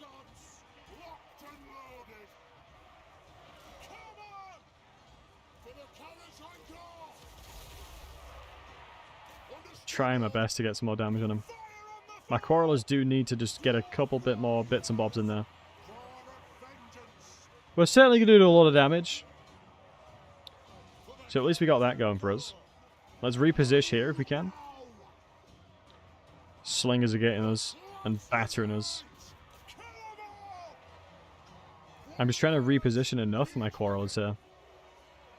Ah, I should have put Thunderers, man. I should have put Thunderers. I had loads of units I could have put in this army, and I didn't for no reason.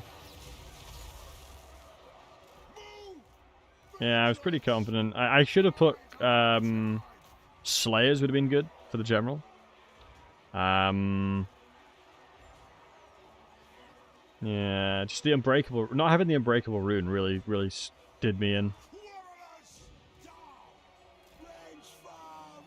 I mean, we're holding the line. Just trying to give my quarrelers opportunities to get some good damage in there. Thankfully, he has no way of healing. That one's not a bad cast, honestly. I don't mind that at all. I'm actually going to do a couple volleys into these slingers now. Otherwise, the slingers will actually kill me. Nice, so let's hold the line here. You can push over this side as well. Let's do a couple volleys into the slingers, like I said. No, I need to volley here now. They've given me a really good opportunity just to volley into the general. And as long as I move this guy this way, you move to that side. Because I just need perfect line of sight. That's a really bad cast. That's good for me. I think they have a lot of winds of magic, so I've got to be, like, aware of that. But the problem we're going to have is that specific mount can dodge around like crazy. I need these clan rats on this side to rout. Should get some good volleying here. I think the general will struggle. If I get a cast here, I'm going to be in trouble. But we are holding.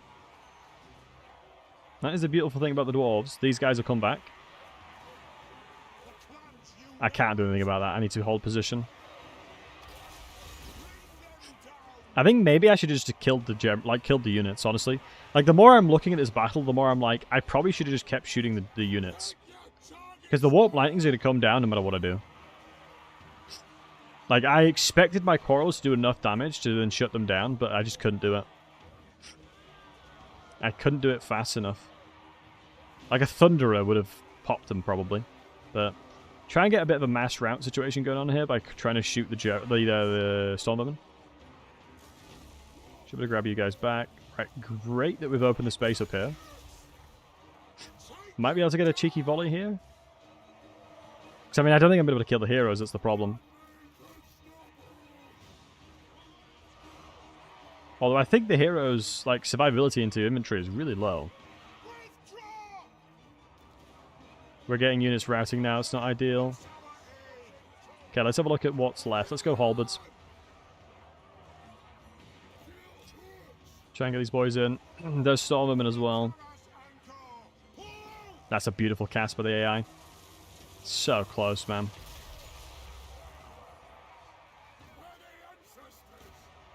Yeah, I honestly think this is winnable. Like, I honestly overestimated my ability to kill the general. Like, this mount is usually so susceptible to being shot at, but yeah, good effort nonetheless. The general routed off the battlefield, so I could do a repeat. I think you can do a repeat, right? Maybe I can't attack again. Because most of them took a lot of damage. Fate wasn't with me today. Yeah, it's just the general was the problem, man. The warp lightning. That, if it was plague magic, that was 1. Yeah, Runesmith with the army would have won. Yeah, possibly. Possibly so. I just think that the general needs to be supported by somebody. Because of the heroes they had. Because I did the right thing, baiting out the catapults. But that, like, after that, if I could have gotten away, that'd have been huge. Because, like, I can't just let my units be shot at by catapults. Because, like, it was like a ticking time bomb, right? Let's go full metal. I mean, honestly, with that in mind, I've probably done enough damage. Like, I'm actually kind of confident that we just chuck these bad boys in there. And then that's enough damage done. And I should be able to win that now. Because the general will die very easily. So you're defending this. We could siege it, honestly. Or we could attack the guy on the outside. Yeah, let's attack the guy on the outside, actually. Ah, Scrag is right there.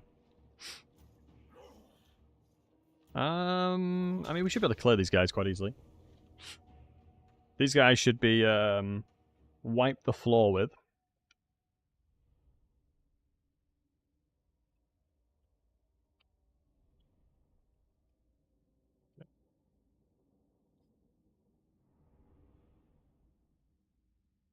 Do do do do.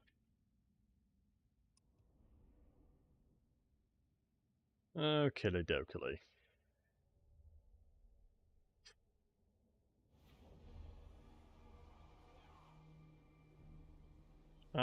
Two minutes on those guys. I mean, we probably want to set ourselves up for murdering those guys that are coming in as well.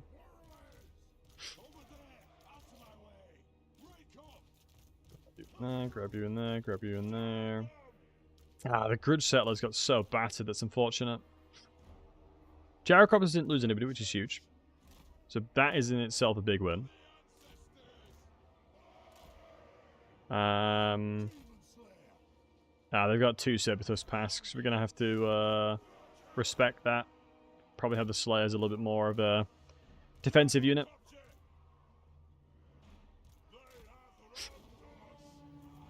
Yeah, let's move up.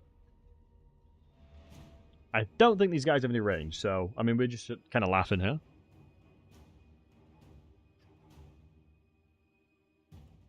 We are absolutely laughing.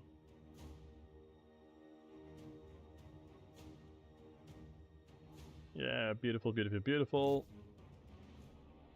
Yeah, I think the Sabertusk's probably the only thing that's actually going to do, like, have a chance of doing anything to my army. Oh, they've got Iron Guts. Oh, definitely need to reposition that. Because you never want to be in a situation where your Gyrocopters are on top of each other. Because they're moving awfully fast? They are, because we're in fast forward mode. And Terrafil, good to see you, bud. Hope you're doing well. Right, kill the Iron Guts now. Wow, that is pure savagery. A tier 3 super powerful unit like that. Oh, shoot. I gotta be really careful with the hunters around. Jesus, the damage is so nutty.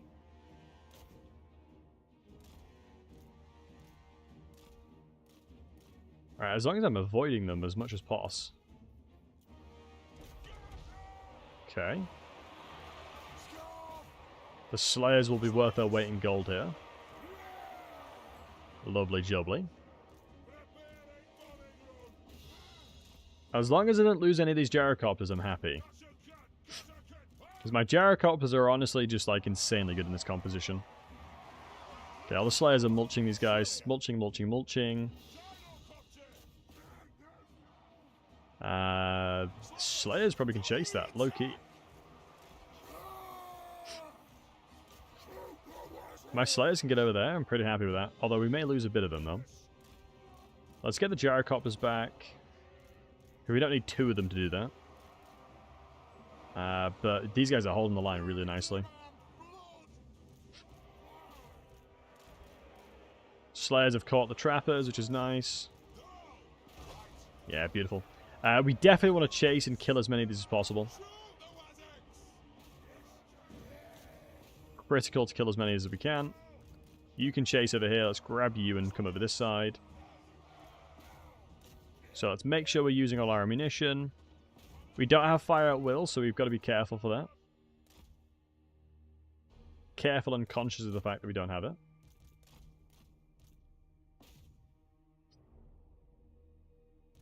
Because, yeah, we very quickly get outranged. Definitely sucks not having the firewall moving. As it's such a nice quality of life. Beautiful volley there. Okay, your guys are fine. Chased off as many of these buggers as we could. Lovely jubbly. Lovely chit jubbly. Nice decisive victory. We might be able to heal my army more than we lost there. There is opportunities we can do that. Although the only challenge is that the settlement garrison is where the majority of the units come from. And in these situations, the main army is what it calculates to replenish. So, unlikely to get any good replenishment here. Maybe like 2 to 3%. 2 to 4%, I would say, if I'm being generous. Because, like I said, this army is very small. Like, that's... Yeah, because if I attacked, like, just a single legend, like Legendary Lord, and there's, like, an entire army in another one. Wow, 8%? They might have changed it, then. Wow, that is a lot more replenishment than I was expecting. Yeah, I healed from that fight. I'm pretty sure I actually healed from that. Oh, not going to complain. Which allied units do you prefer to complement the Dwarven roster in your armies? Interesting question. Nothing, because the Dwarves are perfect. Nah, generally speaking, the Dwarves are a weird one, right? I think the only thing that Dwarves, like, lack is monstrous infantry, like monstrous cavalry. But they don't really need cavalry. Because... weapon teams? Nah, honestly, if I'm being, like, transparent, I think the only thing Dwarves properly miss is, like, good anti-large artillery. Cannons are not as good as they used to be. Cannons are so much worse at killing things from afar nowadays. I think Thunder Barges are just pretty solid all around. I think a Dwarven roster can fight anything. Organ guns? Nah, they're too short range. Are bolt throwers that bad? Yes. Yeah, bolt throwers suck. I know they've buffed them recently, but I still don't rate them very highly. Maybe that's just me. Maybe that's just me disliking them. But from my understanding, a lot of folks share the same sentiment.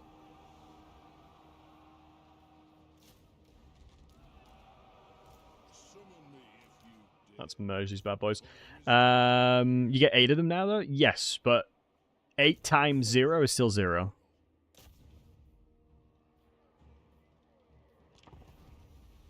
Time to do a bolt, throw a doomstack to find the redeeming qualities. The funny thing is, when they buffed them, I did a video, and I played as Thoric, because Thoric can buff them as well. And even then, I was like... I made them as strong as they physically can get. And I was still like, cannons just are better. You know? Maybe in multiplayer they find their niche for the cost. They're decent in multiplayer, I imagine. Or have opportunities to be decent. But as far as I can tell in campaign, not that good. You just have better options. They don't facilitate enough of a niche. What buff are you talking about? The unit buff count? Yep. Well, they increase the unit's entity size, but Thoric buffs them. Like, since he's the resident hating gunpowder guy, yeah, he's like the old timer, right? An old grudger. So he gives them a lot of buffs. Dwarves are the best, some more? You're not wrong. Dwarves aren't the best. Not even damage per shot. Yeah, I think the issue is their accuracy and their consistent DPS. Like, for example, a cannon unit staggers stuff. Whereas bolt throwers don't really properly stagger things. Right? So it's one of the many issues that you'll find. Like, when you shoot stuff with a cannon, like, you know you've shot them, you know? Whereas, like, a bolt thrower, it's like a ton of trickle damage. Like, I honestly think the numbers are like, not as they should be. Or something. Because the damage is nowhere near what you'd expect. Now, I haven't played them in a while. So, granted, they could have buffed them a lot since I last used them. But that was like the main time they buffed them was when I tested them. So they may have received another round of buffs, but nothing too special. If balls can pierce around extra formation, chess, I think you've hit the nail on the head in that is what they'd probably need to be better. Because do you guys remember when they made crane gunners shoot through multiple entities? Like their ammunition pierced through multiple entities? That is sort of what a bolt thrower kind of needs.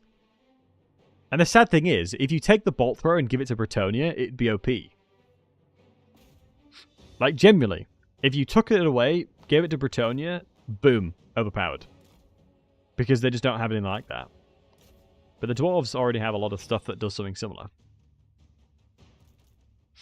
But a bolt thrower, like, cannons shoot through stuff. So I feel like bolt throwers should kind of, like I said, receive some similar treatment. But I agree in that they're good against ogres. I don't disagree there. But I think equally, a Slayer unit or something like that would... No, I lost a gyrocopter, I'm an idiot. They would do something very similar.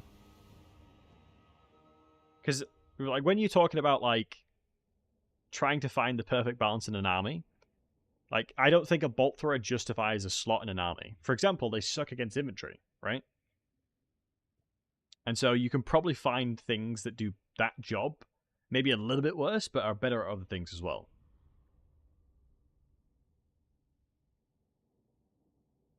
So yeah, I think that's like the debate, right? That's like the whole debate with it. Hey, Pinkerton, what's up, buddy? Good to see you, my dude. Hope you're doing well. So yeah, that's like the whole shebang. For, like, in my perspective, anyway.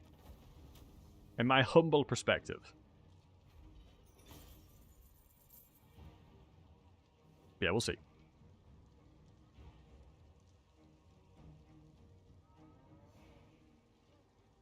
Right. Good to see you. Good to see you as well, my man. Alright, it sucks that we lost a unit of bolt throwers, but... Excuse me, Grudgy boys, but I think we should be good. And Zum, thanks for the follow, man. Appreciate you, bud. Much love. I think next turn is when I'm going to take out Barak Var, but I mean, Greaser has done Scrag has done a good job getting a lot of strength up. Like, he's not been that easy to defeat. He's playing pretty solid. I definitely think the AI gets a lot more units nowadays. It seems that they can just poop out units. I'm not sure that's just me. Wait, did he not? Did he choose not to attack me?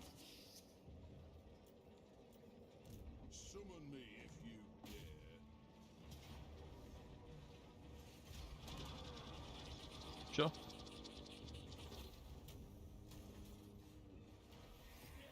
Take that. Hey, everybody's got the penalties now. Oh, of course, it's -1, isn't it? They can just recruit tons and tons of global units. For the wisdom of Right. Oh, what else are we thinking, lads?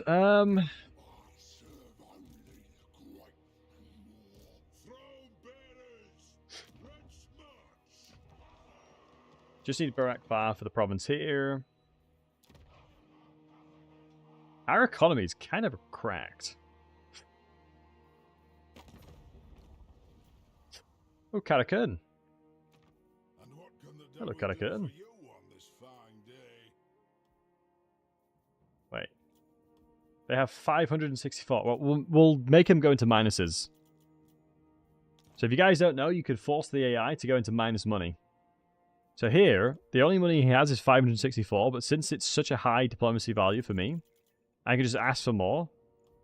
And you see correct turn. Crap, I don't have the console. I don't have the console button on my keyboard. I can't show you guys the economy. I can't go into the console and then show you his money with the thingy because I don't have that grave accent key. God damn, another cursed 60% keyboard moment. I would be able to go into Kurakern's money and show you that they're in minus like 1.6k now.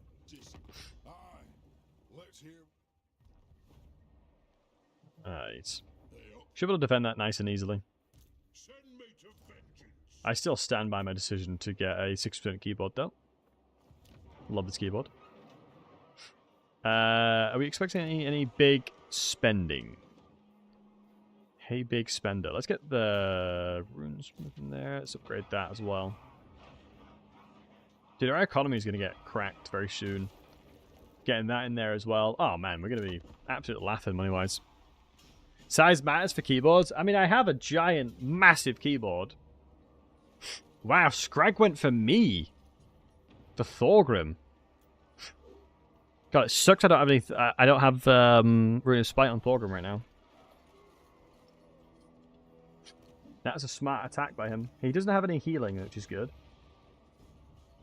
Yeah, so no access to healing. Scrag's at Cauldron of the Great Maw, so hopefully we'll be able to deal with that. It sucks how bad Gorges are, though, I'm not going to lie. I mean, we have, like, flame cannons. I think we have a lot of good options here. I mean, it depends on the terrain. Terrain seems decent. Maybe able to plop ourselves over here. Or maybe take this advantage here. Or around this side.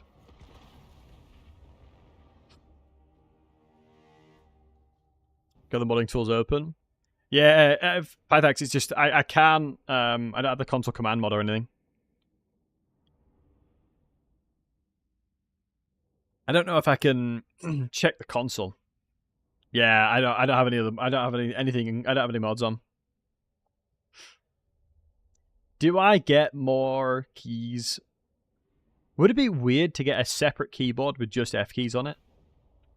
I think that'd be weird, wouldn't it? At that point, it's like just use a 100% keyboard, Battlesey. Come on, stop trolling us. Choke points are not the best actually because the terrain's, the elevation's really bad for me. Although here I don't hate.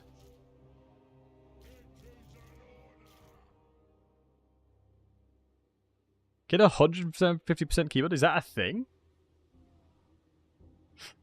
Is 150% keyboard a thing? What else would they put on it? Actually, I don't hate this. This is really nice terrain. This is perfect terrain for what I'm trying to achieve. Because I'd have to go all the way around this way. And there's natural defenses to my left, so they can't flank me to the left.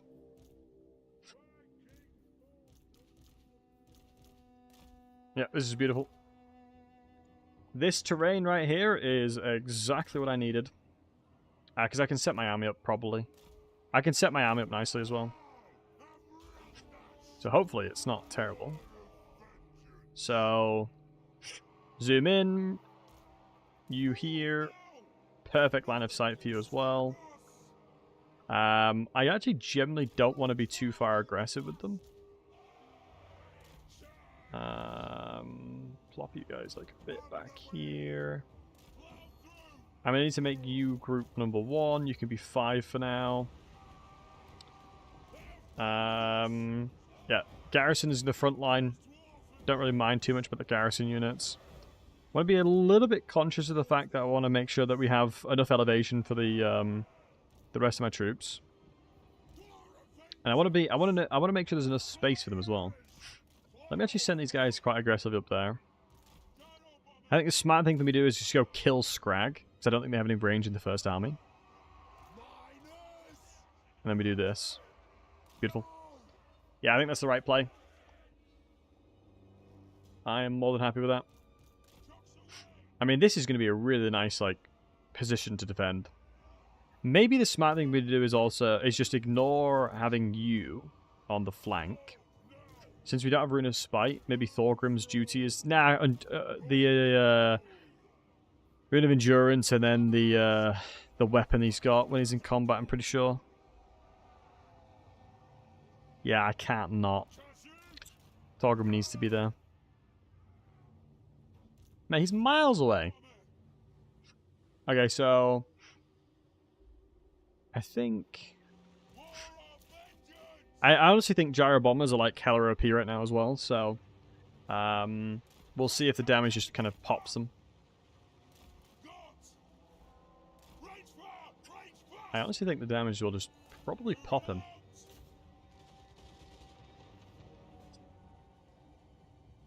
It is not balanced, my dude.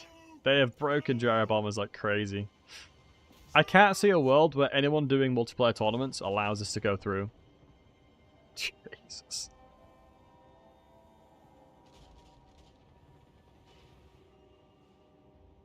So wild. Let's just kill Scrag here. Ah, the terrain's messing us up a bit.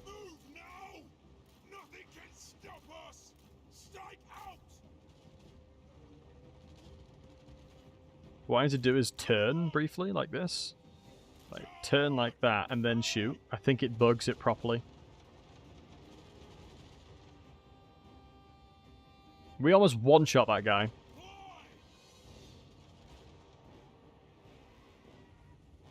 Nothing to do here, folks. Let me turn it again. If I can turn and proc the bug again, it'll one-shot him. I think I can probably one-shot if I proc the bug properly.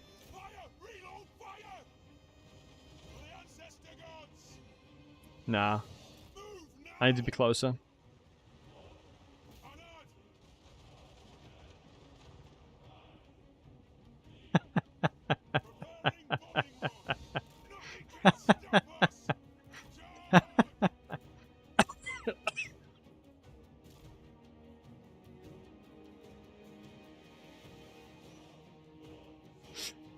Yeah. That's not balanced. Yo, Forest Hunter, how you doing, buddy? That is just nutty, man.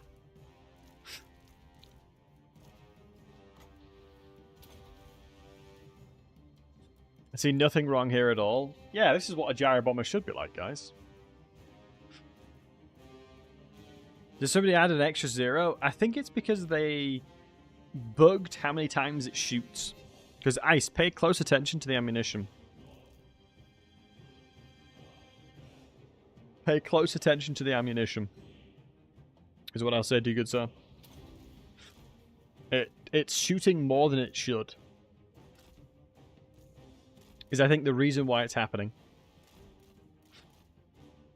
It shoots in burst. Yeah, in those burst shots, it's shooting too much. Like, look, if I turn them properly. Avoid that. Shoot these guys. You see? I use 6 ammunition.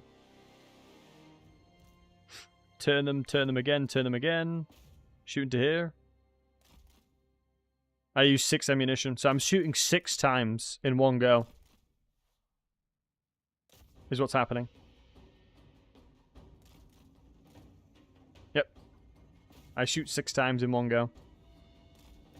And that's the reason why it's really strong right now.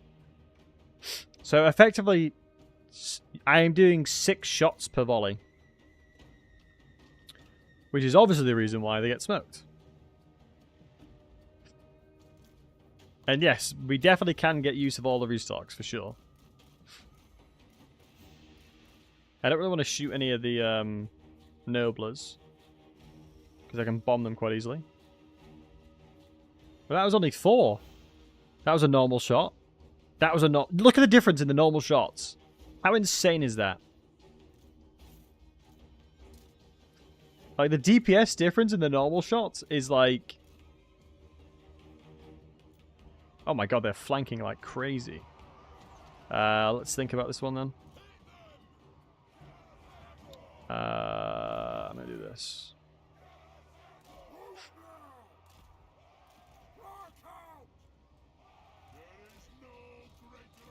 I think with the way they've... Oh, shoot. With the way that they've separated themselves, this will be the smartest thing to do.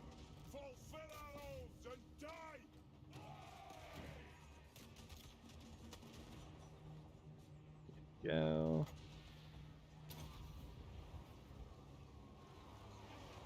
Nice. All nobler infantry will get absolutely smoked, so I'm not too worried about them. Also, I've positioned myself really poorly here. Now I look at it.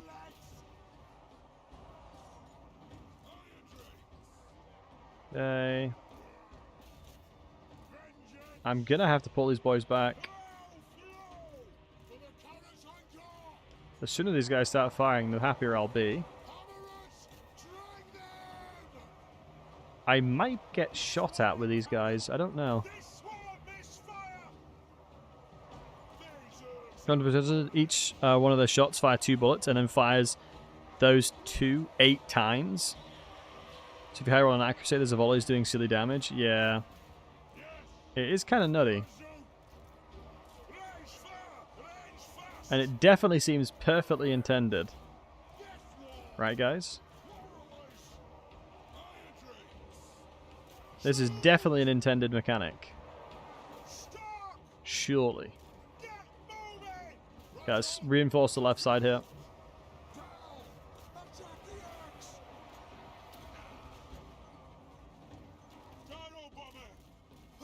Now we go gyro bombing.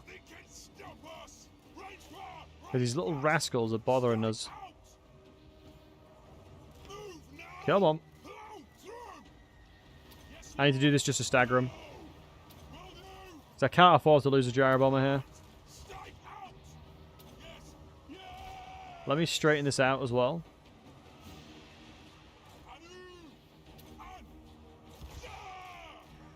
Oh, this is dicey AF. I gotta run back. Oh my god, I just cooked my front line live. And I don't think so, Bob. I think it's a little bit different. Holy crap, I've really butchered this a little bit. I should have just completely put all my units, like, over here or something. Because I'm having to fight in one direction and I just can't do it. Like, I'm having to fight in 3 different fights. And I'm not prepared for it because I'm just too battered.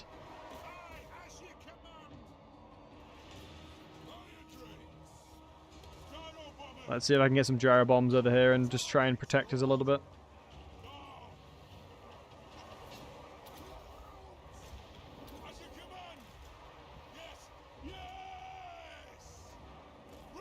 Yeah, that's good enough. Let's move over here.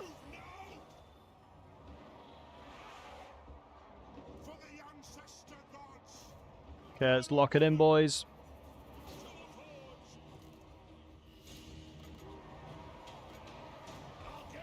Completely forgot I had ballistic calibration. Oops. Yeah, I think here is just survival mode, honestly, boys.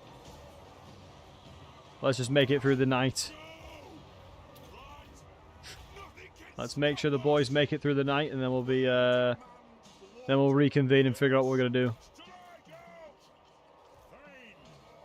I think Thorgrim should be more than okay. It's just I want to make sure I don't lose any of these guys. Because these are really high tier units.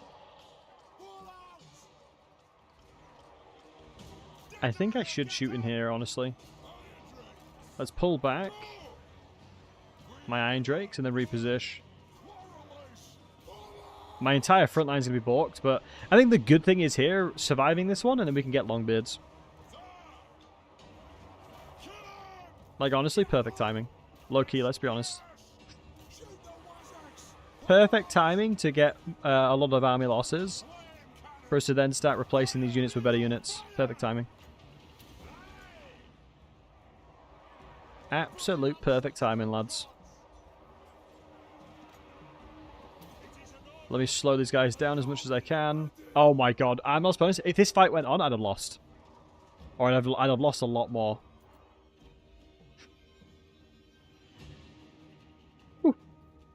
I mean, no, I had that all along. I calculated it.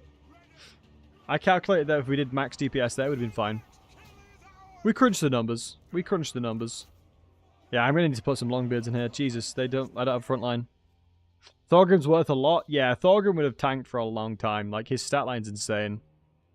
I think it was a mistake moving away from the Aura of Endurance from the team. They really needed it, it seems.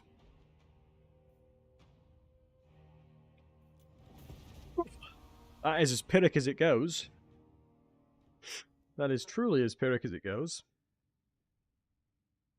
Not bad, though. We take those. Yeah, it is very amusing with the gyro bombers, though. Like, I did not expect them to do as much as they do. Maybe that reasons by a smelly rat, though. True. You're not wrong. Yeah, we killed their all their lords and everybody at the beginning. I mean, in fairness, if we don't lose any of the front line, I'm not too fussed. Like, I think these guys are obviously dead. These guys, dicey. Yeah, well, a lot of them actually survived. Which is a shame, because we needed longbeards, but it is what it is. Oh my goodness. The Brotherhood of Grimnir are my favourite unit in the game. Favourite melee unit by such a long way, these guys. They're so good, man. So goddamn good. Those dudes, slap. Love them. Your boy absolutely loves them.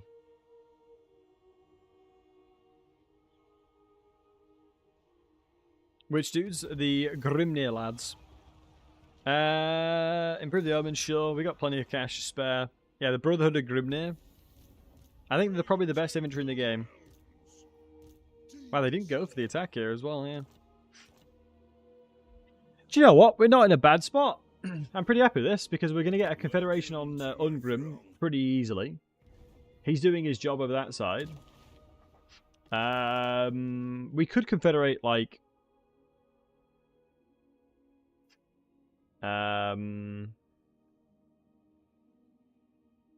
Wow, Thoric is doing a good job.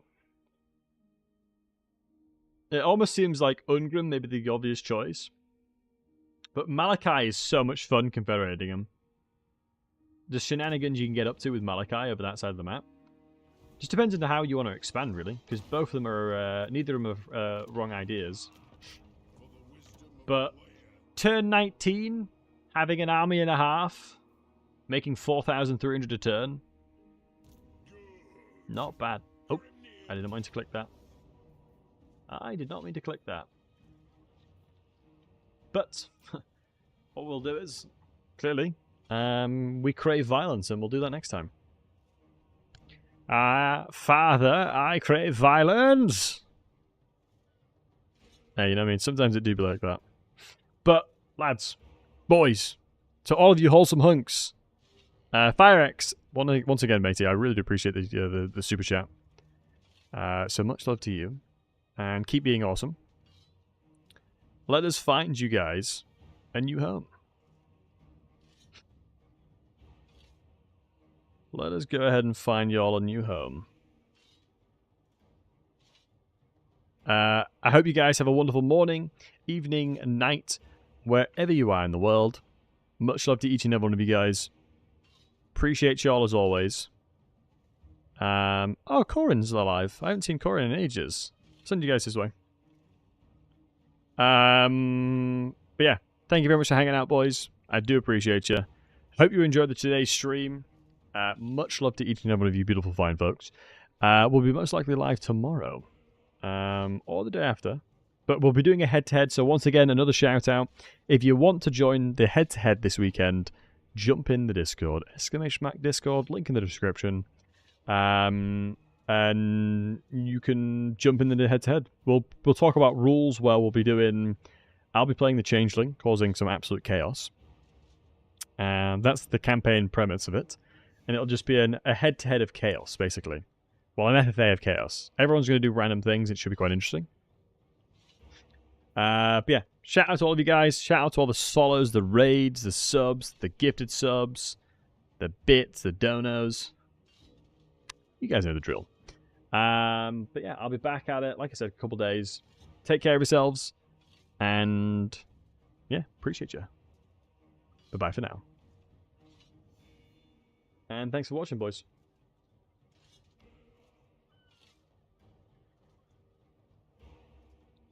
Let me go over here. And that one. Boom.